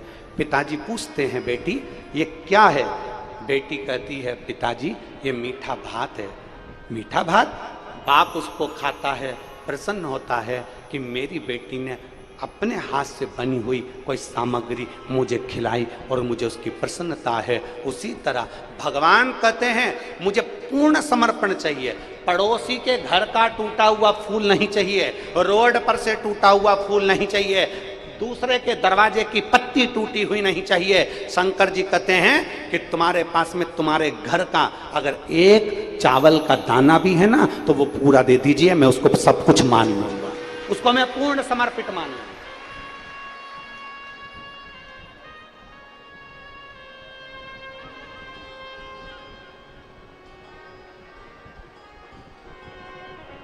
हम उसको पूर्ण समर्पित मानेंगे। हम फूल दूसरे के घर का ले जा रहे हैं, पत्ती दूसरे के घर की ले जा रहे हैं और भगवान को चढ़ाकर सोच रहे हैं कि मेरा पशुपतिनाथ का व्रत पूरा हो गया। ए जी, पशुपतिनाथ का व्रत कभी भी असफल नहीं होता। पशुपतिनाथ का व्रत हमेशा सफल होता है, बस उसको ईमानदारी से और पूर्ण समर्पण से करो। इसलिए हमने पशुपतिनाथ के व्रत में बार बार आप लोगों को कहा, घर में भोजन तैयार करो, मीठे का सामग्री, खीर बनाओ, हलवा बनाओ, सीरा बनाओ, मीठा चावल बनाओ, तुम जो बनाना है वो घर में बनाओ, थोड़ा बनाओ, भले जितना भगवान को भोग लगाना है उतना बनाओ। फिर हमने कहा अपने पास जो हो, जब तुम्हारे 5 व्रत पूर्ण हो जाएं, अपने पास जो हो, फूल हो तो फूल, पंखड़ी हो तो पंखड़ी, मूंग हो तो मूंग, चावल हो तो चावल, 108 वो समर्पित करो जो अपना है, जो अपने पास है। पड़ोसी के घर से तोड़कर पशुपतिनाथ के व्रत में एक फूल भी मत चढ़ाना। अगर बन सके 10 रुपए दिए, 10 रुपए का फूल लिया, 5 रुपए लिए, 5 रुपए का फूल लिया। यहां तक शिव महापुराण की कथा कहती है कि मंदिर में अगर जल चढ़ाने जा रहे हो, और पहले तो आप लोग क्या करते थे, जब आप लोगों ने शिव पुराण की कथा नहीं सुनी थी, पूरी दुनिया के लोगों ने जब शिव पुराण की कथा नहीं सुनी थी, तब तक लोग क्या करते थे, मंदिर में से ही पानी भरते थे और शंकर जी को चढ़ाते थे। बोलो सही है कि गलत है? पर जब से लोगों ने शिव पुराण की कथा सुनी, तब से लोग मंदिर का पानी नहीं लेते, अपने घर से जल भर कर लेकर जाते हैं और शंकर जी को चढ़ाते हैं, क्योंकि पूर्ण समर्पण चाहिए। लोग हमसे पूछते हैं, महाराज जी पहले भी हम जल चढ़ाते थे, तब तो महादेव सुनते नहीं थे, आज के समय में हम जल चढ़ाते हैं और महादेव सुनते हैं। सारी समस्या का हल 1 लोटा जल। अब ऐसा क्या है, थोड़ा अब ऐसा है क्या, ऐसा क्या हो गया कि 1 लोटा जल सारी समस्या का हल हो गया?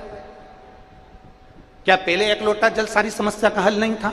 क्या पहले 1 लोटा जल सारी समस्या का हल नहीं मानते थे? क्या पहले 1 लोटा जल पूरी समस्या का हल नहीं था? क्या पहले शंकर भगवान नहीं रिश्ते थे? उसका कारण यह था कि मंदिर का पानी बाल्टी भर के पंडित जी रख देते थे, उसमें से भर भर कर तुम शंकर जी को चढ़ा देती थी और प्रसन्न हो जाती थी कि शंकर जी ने स्वीकार कर लिया। इसको आधा समर्पण कहते हैं। लोटा किसी दूसरे का, बाल्टी किसी दूसरे की, पानी मंदिर का, और मंदिर के महादेव को चढ़ाकर तुम सोचती थी कि मैंने भगवान को रिझा लिया। भगवान नहीं रिश्ते, मेरा भोलेनाथ को रिझाने के लिए पूर्ण समर्पण चाहिए। इसलिए जिसने शिव महापुराण की कथा सुनना चालू करी, फिर उन्होंने घर से पानी ले जाकर शंकर जी को चढ़ाना प्रारंभ करा। जब घर से लेकर गए तो पूरे समर्पित होकर गए, तो भगवान ने उसका कार्य करना प्रारंभ कर दिया, उसकी झोली भरना प्रारंभ कर। इसको पूर्ण समर्पण।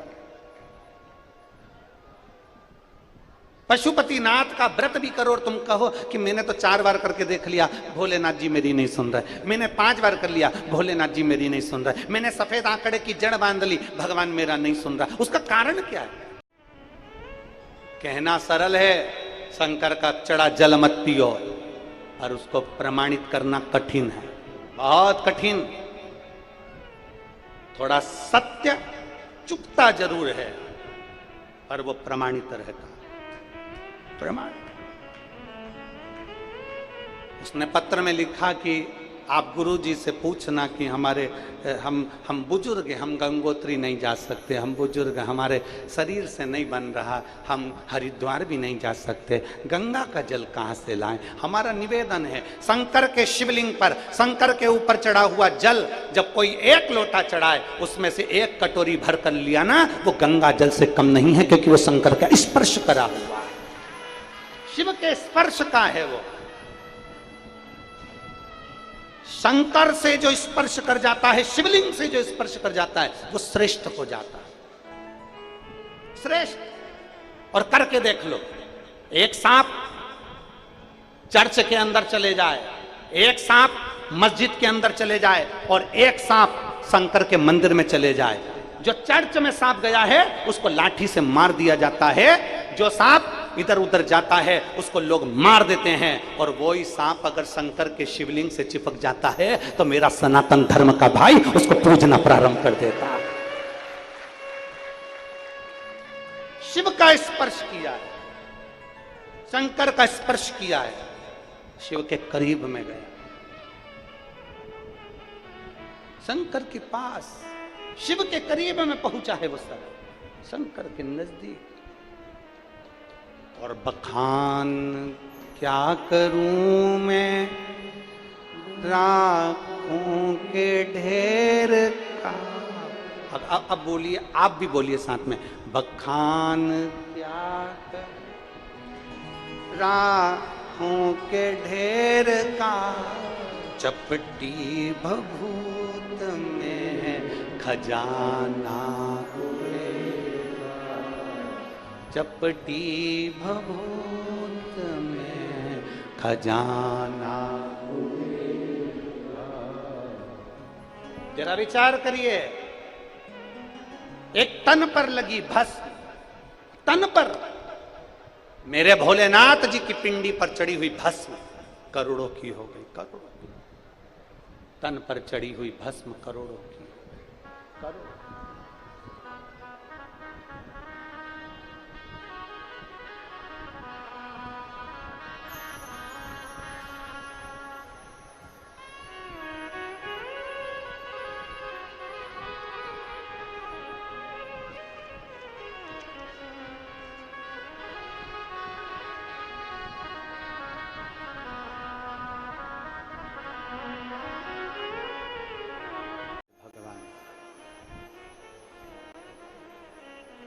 आधा अधूरा समर्पण से परमात्मा प्रसन्न नहीं होते, आधा अधूरा समर्पण से भगवान प्रसन्न नहीं होते।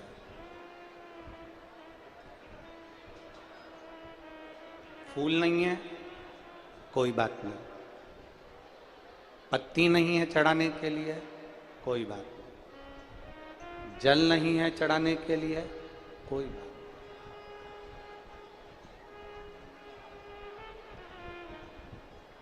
दिल तो है ना, हृदय तो है। जैसे चिलचिलाती हुई इस ज्येष्ठ महीने की गर्मी में आप कथा को सुनने के लिए दिल लेकर आए हो, हृदय लेकर आए हो, ऐसे ही शिव मंदिर में भगवान शंकर की चौखट, भगवान शंकर के शिवालय में अपना दिल लेकर जाओ, अपना हृदय लेकर जाओ। एक बहुत अच्छी कथा आती है, जरा ध्यान दीजिएगा, समझने का विषय है उस कथा में। एक बुढ़िया थी,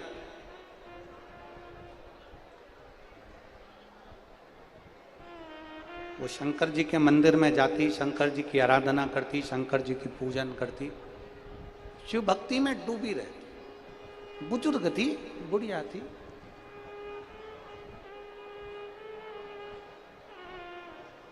शिव मंदिर में वो डूबी हुई है। भगवान शंकर के पावन चरणारविंद में उसका मन, उसका चित्त, उसका हृदय लगा रहता, बुढ़िया है। और फिर निवेदन है आप सबसे, बचपन निकल गया ना, निकल जाने दो, जवानी निकल गई ना, निकल जाने, अधेड़ी निकल गई, निकल जाने, बुढ़ापा मत खराब करना।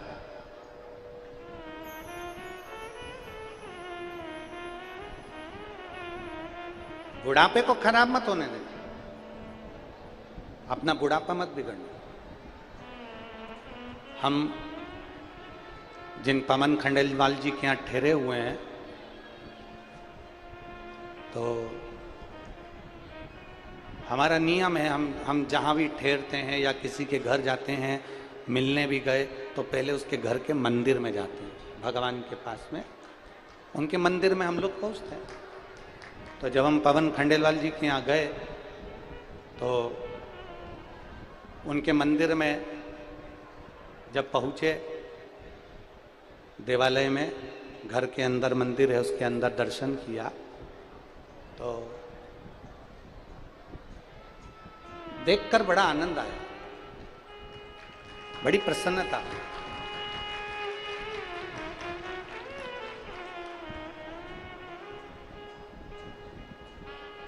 अपने घर का शिवालय, अपने घर का देवालय बता देता है कि व्यक्ति कैसा है।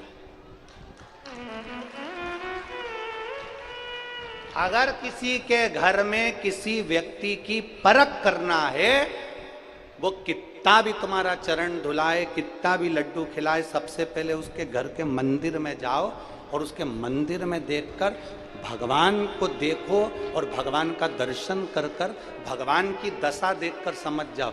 भगवान अगर चकाचक दिख रहे हैं तो समझ लेना कि सेवा भी चकाचक हो। और अगर भगवान ही मालूम पड़े कि भगवान कोई लड्डू गोपाल जी घर में बैठे हैं और मालूम पड़े उनकी व्यवस्था ठीक नहीं हो रही है, शंकर जी घर में बैठे हैं उनकी व्यवस्था ठीक नहीं हो रही है, मत दो तुम शंकर भगवान को बहुत सारा फूल पत्ती, पर जहां भगवान बैठे हैं तुम्हारे घर में इतना छोटा सा भी मंदिर है ना, इतना छोटा सा भी मंदिर है जिसके अंदर शंकर का शिवालय है, या सीहोर से लाया कंकर शंकर है, या नर्मदा का कंकर है, तुम्हारे घर में लड्डू गोपाल है, तुम्हारे घर में देवी जी बैठी है, तुम्हारे घर में देवता जी बैठे हैं, छोटा सा मंदिर भी तुम्हारे घर में है, उसको इतना साफ रखिए, इतना क्लीन रखिए, इतना अच्छा रखिए कि भगवान अगर खुश होंगे तो तुम्हें भी खुश रख देंगे। ये निश्चित है।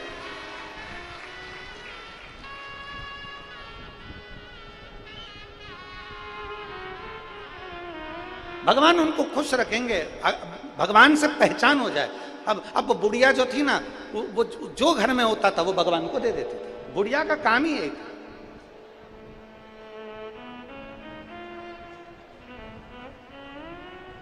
अब जरा इस कथा पर ध्यान देना, बहुत शिव महापुराण की ये कथा बड़ी सुंदर है। बुढ़िया जो उसके पास होता था वो महादेव को दे देते थे, और महादेव को देते हुए, महादेव को देते देते बुढ़िया जब महादेव को देती थी तो एक बात जम के चिल्ला के कहती थी, बहुत तेज चिल्ला कर बोलती थी, ये ले तेरा तुझको अर्पण। क्या बोलती थी? जम के बोलो जरा, तेरा तुझको अर्पण। अब बुढ़िया शंकर जी पे इतनी समर्पित थी, शिव जी के प्रति इतना समर्पण था उसका, शंकर के जो उसके पास में होता था वो शिव जी को दे देते, इतना उसका समर्पण था, इतना। यहां तक कोई नया कपड़ा लेकर आती थी ना पहनने के लिए, तो सबसे पहले उस कपड़े को भगवान के ऊपर चढ़ा कर रख देती थी, श्रृंगार कर देती उस कपड़े से, फिर खुद पहन। जो उसके पास में बुढ़िया वो भगवान को देते। अब उसकी एक आदत बड़ी बुरी थी, ये ले,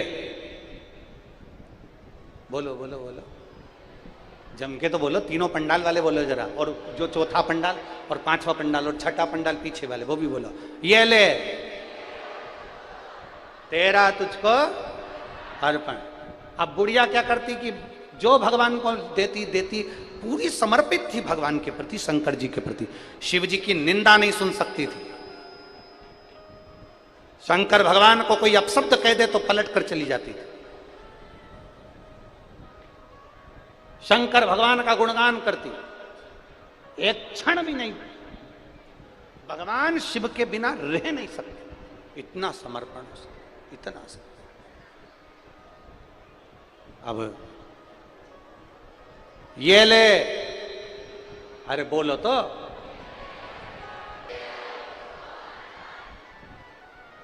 अब बुढ़िया क्या करती कि भोग लगाती, तेरा तुझको अर्पण, जल चलाती, तेरा तुझको अर्पण, कपड़े लाती तो भगवान को देती, तेरा तुझको अर्पण। अब उसने क्या करती, वो घर की झाड़ू लगाती और घर की झाड़ू लगा के कचरा इकट्ठा करती,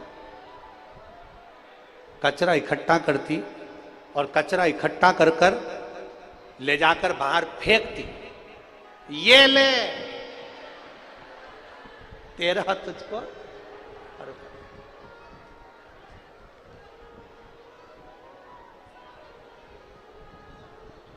अब क्या दिया भगवान को?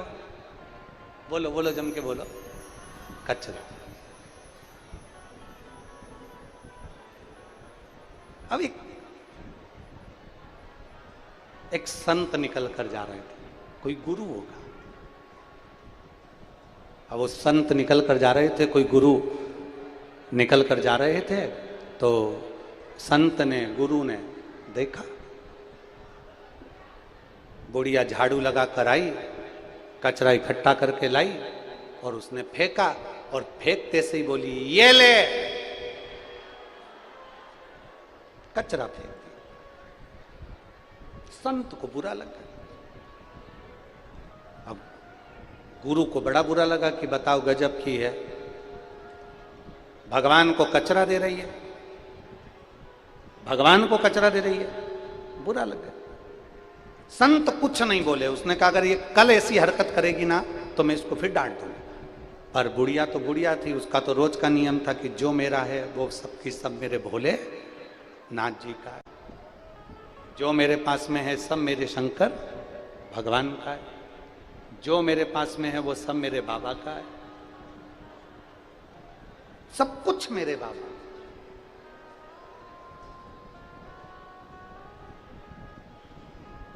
कहना करना दोनों में अंतर है।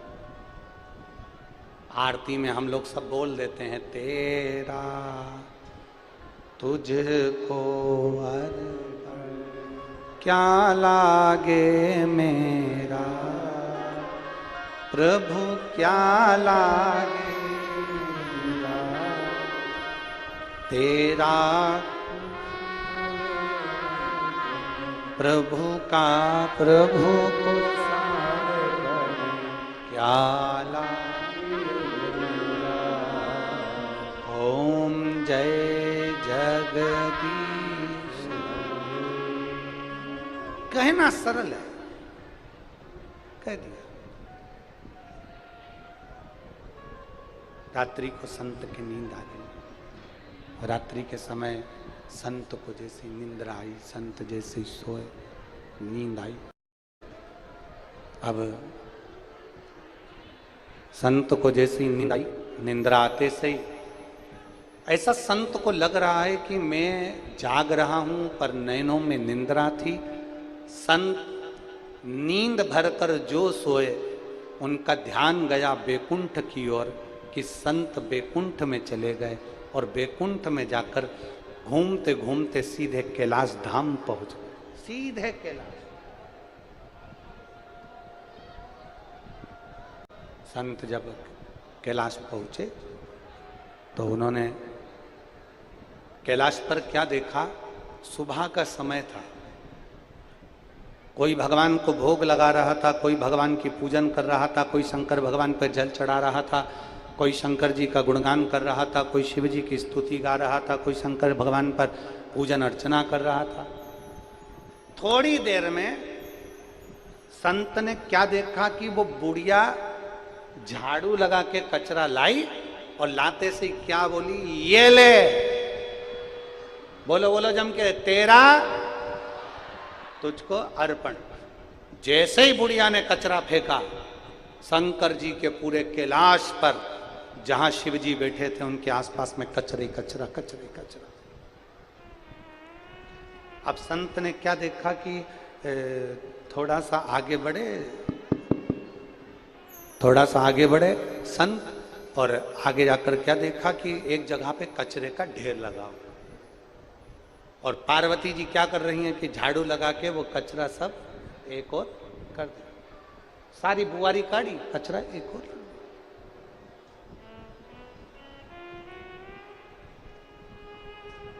झाड़ू लगाएं, कचरा एक और रख दिया। अब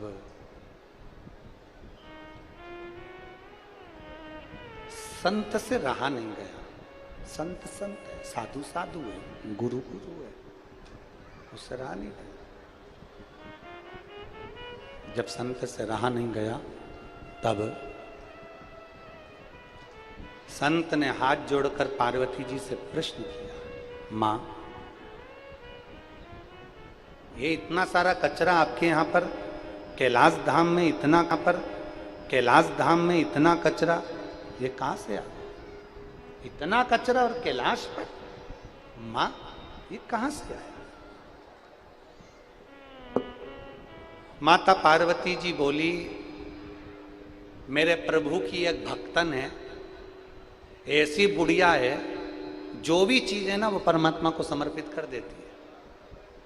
जल भगवान को समर्पित करेगी, बेलपत्र भगवान को समर्पित करेगी, मिष्ठान भगवान को समर्पित करेगी, कपड़े भगवान को समर्पित करेगी, पर ऐसी भक्तन है, और आदि से ज्यादा तो बेवकूफ है। सामान तो समर्पित करती है, साथ में कचरा भी, ये ले तेरा तुझको अर्पण।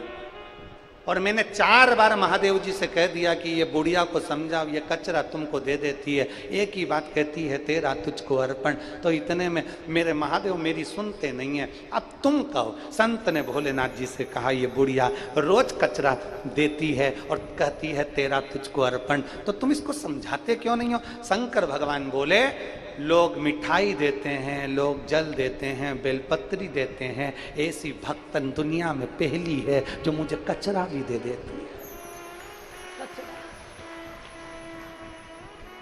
समर्पण तो है ना उसका, समर्पण तो है उसका।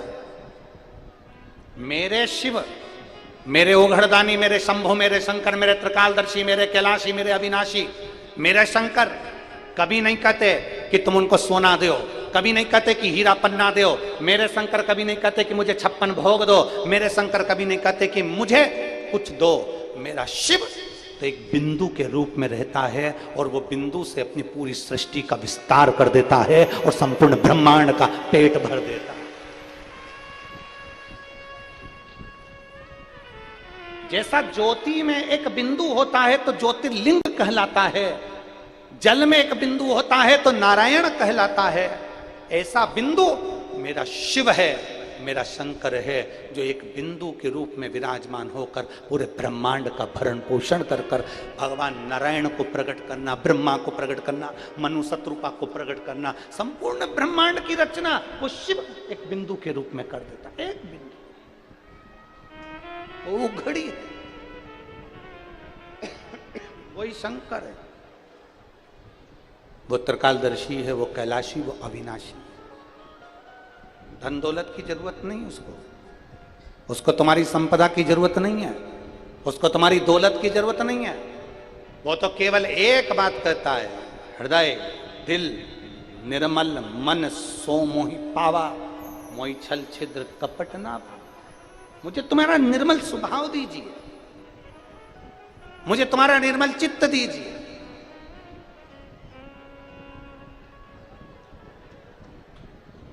और जब मन शुद्ध तुम परमात्मा को दोगे तो ही तो परमात्मा मिलेगा।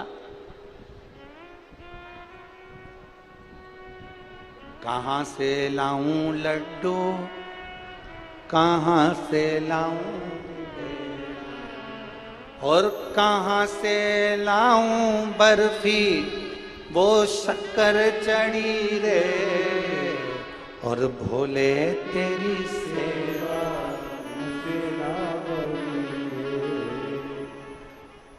तुम्हारे पास में जो है वो शिव को दो, जो तुम्हारे पास में।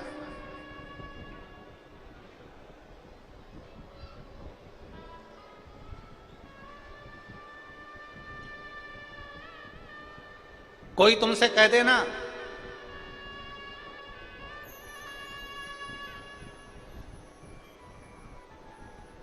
कि भगवान मेरे सपने में आए थे और सपने में आकर कह रहे थे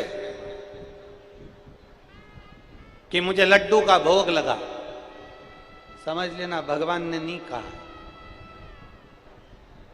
मेरे भोलेनाथ जी की एक लीला सबसे प्रबल है। मेरे भगवान शंकर की एक लीला सबसे प्रबल है। मेरे भोलेनाथ को कभी 56 भोग नहीं लगते। मेरे भोलेनाथ तो जो जल चढ़ाने आता है, जो उनकी आराधना करने आता है, भोलेनाथ उनको 56 भोग खिला देता है। पर मेरा भोलेनाथ कभी 56 भोग का भूखा नहीं।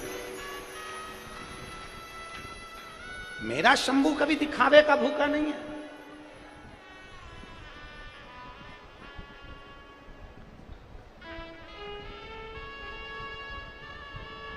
उसको नहीं चाहिए तुम्हारा धन दौलत संपदा सब। वो तो ओघड़ी है, सब में रमने वाला, सर्वस्व सुख प्रदान करने वाला। कितनी सुंदर कथा आती है कि पितरों की 3 लड़कियां थी। पितृलोक में पितरों की 3 बेटियां, मैना, धन्या, कला, 3 बेटियां।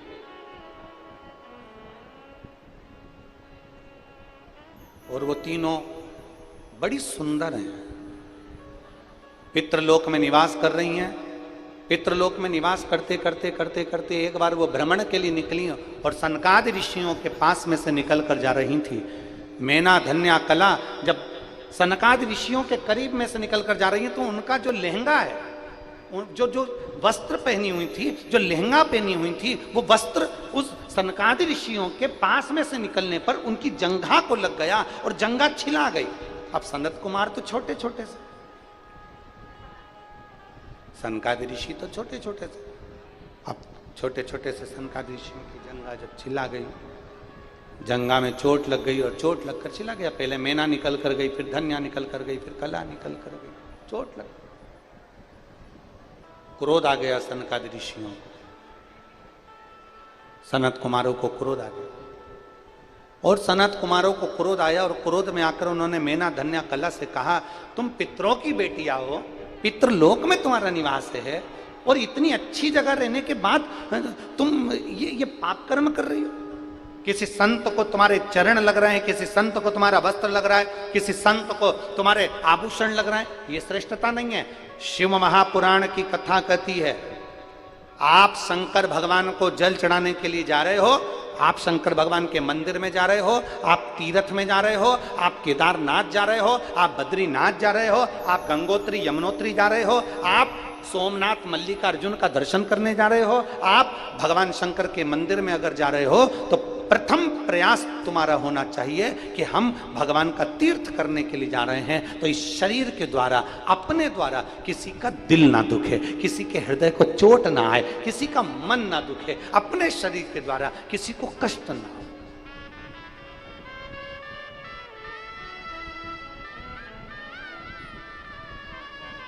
और तेरा ही दिया मैंने खाया पिया है, तेरा शुक्रिया,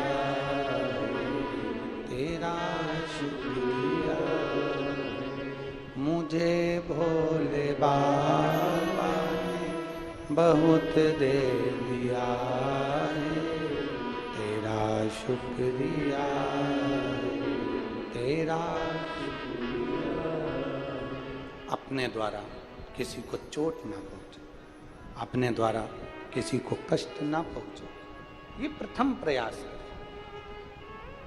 इस शरीर के द्वारा किसी को कष्ट ना हो, किसी को परेशानी ना हो।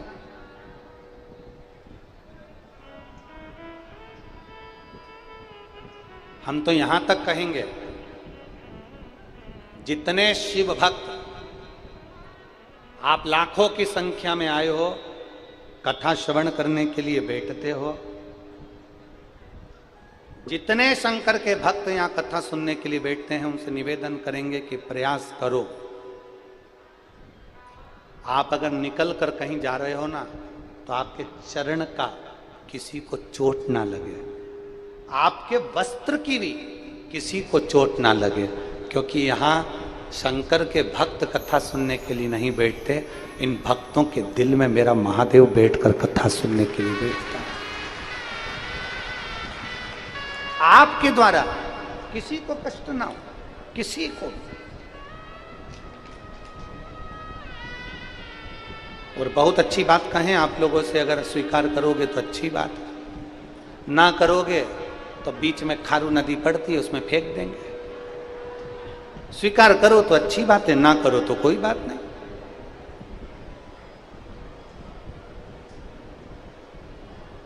जितनी देर कथा सुनने के लिए बैठे हो, जितनी देर कथा के पंडाल में आकर बैठे हो, उतनी देर आपका चित्त, मन, बुद्धि सब मेरे देवाधिदेव महादेव में होना चाहिए, मेरे शिव में होना चाहिए, कहीं नहीं।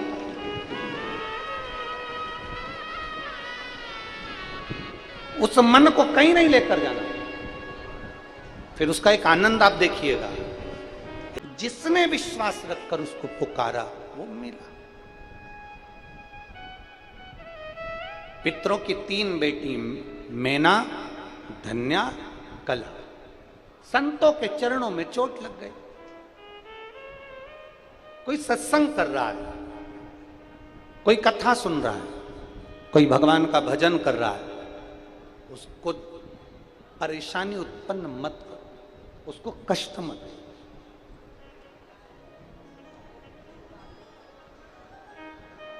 बहुत बहुत समझ वाला विषय है। हम तो यहां तक कहेंगे, इतने सारे शंकर जी के भक्त कथा सुनने आते हैं ना, तो आप प्रयास करा करो कि अपन अगर खड़े हो गए तो पीछे वाली 3 या 4 महिलाएं ऐसी होती हैं जिनको भगवान का दर्शन तक नहीं हो पाता आपके खड़े होने से। अगर खड़े ही होना है तो ऐसी जगह हो कि कहीं कोई को आड़ नहीं हो रही है, किसी को दर्शन में दिक्कत नहीं हो रही, किसी को दर्शन में दिक्कत नहीं। अगर खड़े भी हो रहे हो ना, कोई कूलर का आड़ पड़ गया, कोई ऐसी जगह हो गई जहां किसी को कष्ट ना हो, ऐसी जगह खड़े हो जाओ। पर बीच में अगर हम खड़े हो जाएं और लोगों को दर्शन में दिक्कत आए तो हम तो उनके दर्शन में भेद उत्पन्न कर रहे हैं, उनको कष्ट दे रहे हैं, तो हमको श्रेष्ठता थोड़ी ना लगेगी। प्रयास करो शरीर के द्वारा, अपने द्वारा, अपने शरीर के द्वारा, अपने द्वारा किसी को कष्ट ना हो। आवाज पकड़ रहा है बाबा। अपने शरीर के द्वारा किसी को कष्ट ना हो, प्रयास करो। सनत कुमारों ने खड़े होकर श्राप दे दिया, मैना, धन्या, कला, मैं तुम्हें श्राप देता हूं। हम तुम्हें श्राप देते हैं, मैना, धन्या, कला, तुम पितरों की 3 बेटियां हो, पृथ्वी पर जाकर तुम्हें जन्म लेना पड़ेगा, भूमंडल पर जन्म लेना पड़ेगा, यह हमारा श्राप है। ये कथा हमने पहले भी बहुत बार सुनाई है, आप लोगों ने सुनी हो। पृथ्वी पर जन्म लेना, रो रही है मैना, धन्या, कला। मैना, धन्या, कला की आंख में से आंसू बह रहे हैं,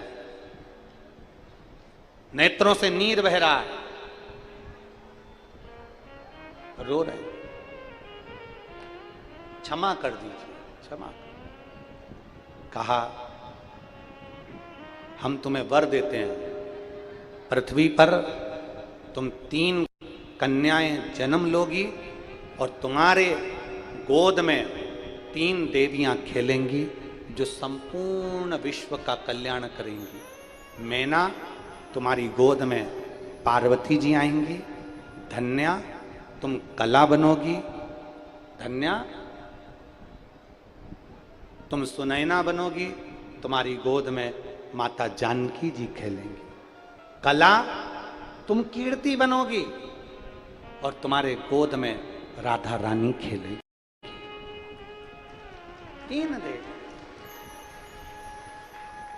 तुम्हारी गोद में, ये 3 देवियां खेलेंगी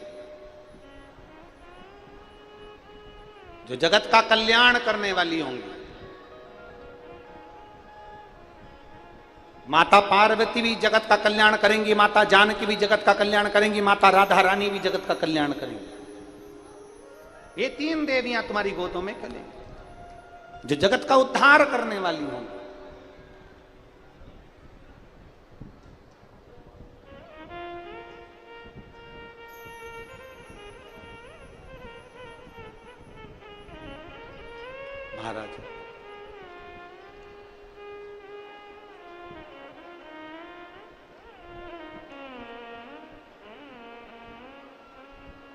जगत का कल्याण करने वाली 3 देवियां प्रकट हो। समय आया, दक्ष प्रजापति के घर में जन्म लेने वाली माता सती अपने ही पिता के घर में यज्ञ के कुंड के सम्मुख में अपने प्राणों को त्याग देती हैं। माता सती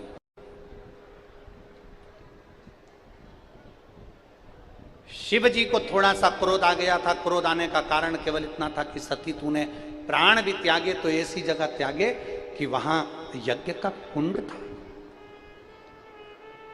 यज्ञ हो रहा हो अपने नगर में, शिव महापुराण की कथा हो रही हो अपने नगर में, भागवत कथा हो रही हो अपने नगर में, राम कथा हो रही हो अपने नगर में, मंदिर का निर्माण हो रहा हो अपने नगर में, भगवान की प्राण प्रतिष्ठा हो रही हो अपने नगर में, कोई धार्मिक आयोजन हो रहा हो अपने नगर में। ये शिव महापुराण की कथा कहती है अगर धर्म का कोई कार्य हो रहा है तो प्रयास करो कि अपने द्वारा धर्म के कार्य को आगे बढ़ाया जाए, पर धर्म के कार्य में अड़ंगा ना लगाया जाए। अगर हम अड़ंगा लगाते हैं तो दुख हमको ही भोगना पड़ा। प्रयास करो।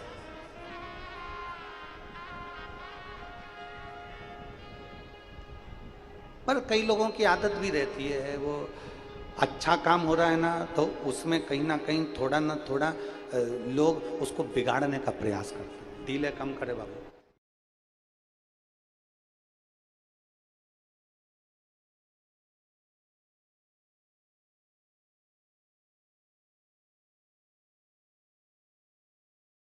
बिगाड़ने का प्रयास करते हैं। डीले कम करे बाबू, उसको बिगाड़ने का प्रयास करते हैं।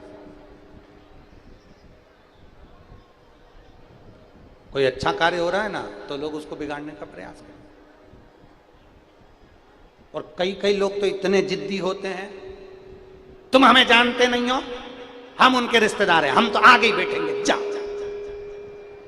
हम तो आगे ही बैठेंगे, जा कर ले जो बन जा। और मालूम पड़े इधर के बाजू आके इतना गदर मचाएंगे, हम उनको देखते से ही पहचान जाते हैं कि तारकासुर का भाई आया है।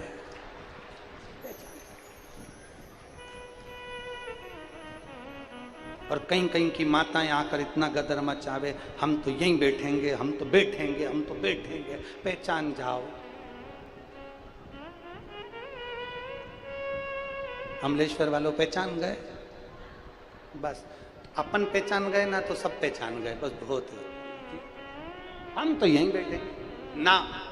शिव महापुराण की कथा कहती है जहां तुम्हारा मन हो, जहां जैसे हवा पवन चारों तरफ चलती है, वो ये नहीं देखती कि मैं यहां चलूंगी। पवन हर जगह चलती है, उसी तरह मेरे शिव की कृपा हर जगह चलती है। उसमें ये नहीं देखा जाता कि आगे बैठे हो तो ज़्यादा कृपा हो जाएगी, पीछे बैठे हो तो ज़्यादा कृपा हो जाएगी। सही मायने में तो ईमानदारी से बोलें, आगे वाले अच्छे से नहीं बैठ पाते जितने पीछे वाले अलमस्त आराम से बैठ पाते हैं। पीछे वालों को देखो तुम कितनी अलमस्ती, तो बिल्कुल कीप साइलेंट, मौन होकर कथा को सुनना, एकदम आनंद में बैठे रहना। और बीच में कोई फंस के बता दे वहीं कोनी से। और माताएं इतनी साइलेंट बैठती है, सिर पे पल्लू मल्लू लेके, और बाजू वाली अगर बात करती दिख जाए तब देख।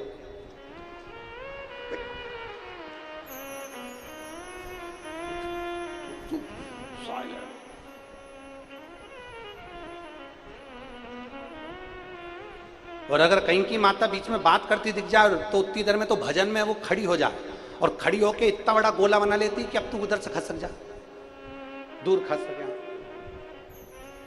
भजन का चित्त आनंद यही है। ये मत देखो कि हम आगे बैठे, पीछे बैठे, दाएं बैठे, बाएं बैठे। तुम तो ये देखो कि मेरे बाबा की कथा मेरे कानों में चली जाए और मेरा शंभू एक दिन मुझे दर्शन देने के लिए जाए, बस इससे ज्यादा कुछ नहीं, कुछ भी नहीं।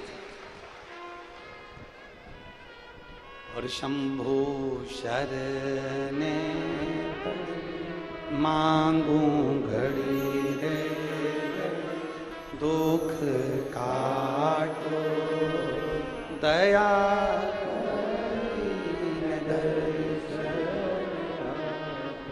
तीन देवियों के गोद में 3 देवियां प्रकट होती हैं और दक्ष प्रजापति के यज्ञ में सती मैया जो भस्म होती हैं, शिव बाबा क्रोध कर कर मौन होकर बैठ जाते हैं। समय आता है कामदेव शंकर भगवान की तपस्या को, समाधि को तोड़ते हैं और तीसरा नेत्र खुलता है और शिव जी के नेत्र से कामदेव जलकर भस्म हो जाते हैं। शंकर जी के कितने नेत्र थे? जम के बोलो, आपके कितने हैं? क्यों झूठ बोल रहे हो? मृत्यु लोक का देवता मेरा शंकर भगवान है, ब्रह्म लोक के देवता भगवान ब्रह्मा, वैकुंठ लोक के देवता भगवान विष्णु और पृथ्वी लोक के देव हैं मेरे देव अधिदेव महादेव। जब पृथ्वी के देवता के 3 नेत्र हैं तो आपके और हमारे भी 3 नेत्र हैं। एक नेत्र ये जिससे अपन अपनी अच्छाई देखते हैं, मैंने जो करा बहुत अच्छा करा। दूसरा नेत्र ये जिससे अपन अपने परिवार की अच्छाई देखते हैं, मेरे परिवार ने जो किया बहुत अच्छा किया। और तीसरा नेत्र हर व्यक्ति का यहाँ होता है जिससे वो हर एक व्यक्ति की बुराई ढूंढा करता है। उसने ये कर दिया, उसने वो कर दिया, उसने ये कर दिया, उसने वो कर दिया। ये तीसरा नेत्र है।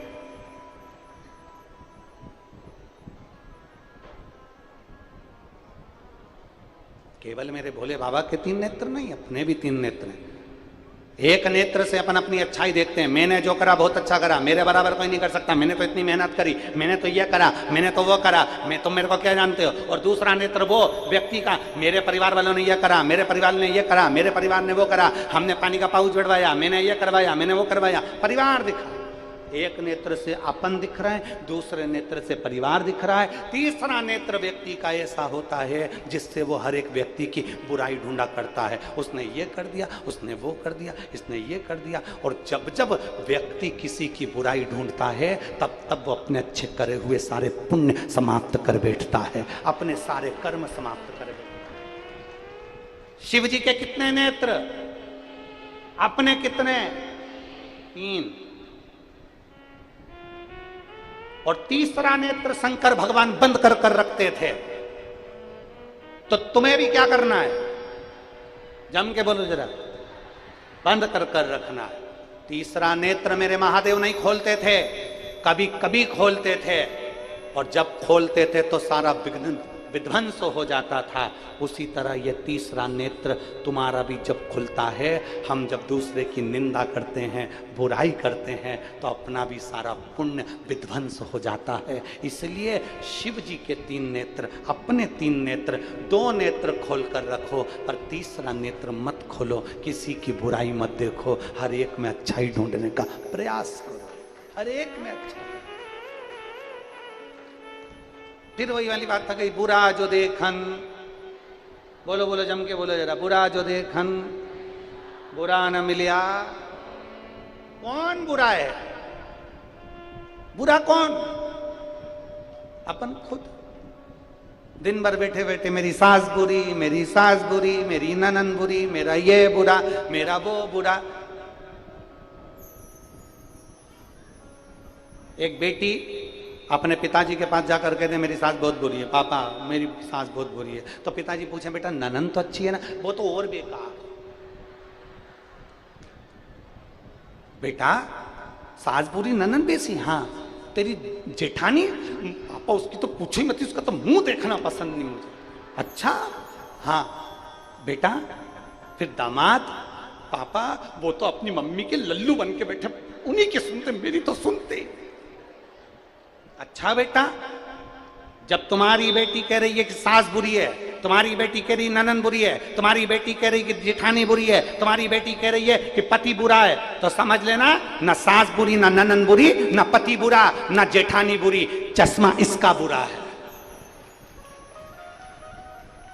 चश्मा इसका बुरा है। लाल कलर का चश्मा लगाएगी तो लाल ही लाल दिखेगा, काला लगाएगी तो काला ही काला दिखेगा, और नीला लगाएगी तो नीला ही नीला दिखेगा। और बुराई का चश्मा जब लगाकर देखेगी तो पूरा घर बुरा दिखेगा, पूरा घर बेकार नजर। अपना चश्मा बुरा है ना। इसलिए निवेदन है, 7 दिन का नेत्र शिविर अमलेश्वर में लगा है। अपनी अपनी आंखों की जांच कराओ। यहाँ पर चश्मा नहीं दिया जाता, क्योंकि वैज्ञानिकों ने आजकल बहुत रिसर्च करके लेंस बनवा दिए हैं, चश्मे समाप्त हो गए। तो यहाँ 7 दिन अमलेश्वर की ये शिव महापुराण की कथा नहीं है, ये नेत्र शिविर है। यहाँ आने वाले की आंखों में विश्वास का चश्मा ऐसा लग जाता है जिससे सास, ननंद, परिवार, कुटुंब, कबीला कोई बुरा नहीं दिखता। अपन अपनी अंदर की बुराइयों को निकाल कर फेंक देते हैं, अपने भीतर की बुराई निकाल, अपने भीतर की अभिमत्ता को निकाल दो, अपने भीतर के अहम को बाहर निकाल दो। बाहर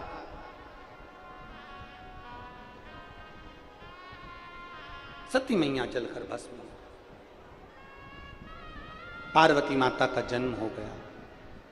खूब सुंदर है मां पार्वती, इतनी समर्पित है माता पार्वती। उनका समर्पण, माता पार्वती का समर्पण इतना समर्पण है कि मां शिवजी के प्रति इतनी समर्पित है कि शंकर भगवान के प्रति एक निंदा भी माता पार्वती श्रवण नहीं करती। एक निंदा मेरी मां नहीं सुन सकती, शंकर जी की एक निंदा। और मेरी जीजियों, मेरे जीजाओं, मेरी बेटियों, बेटाओं, इस चिलचिलाती हुई धूप में तुम लाखों की संख्या में आए हो और आस्था चैनल पर भी लोग कथा सुन रहे हैं, फेसबुक, यूट्यूब पर कथा सुन रहे हैं।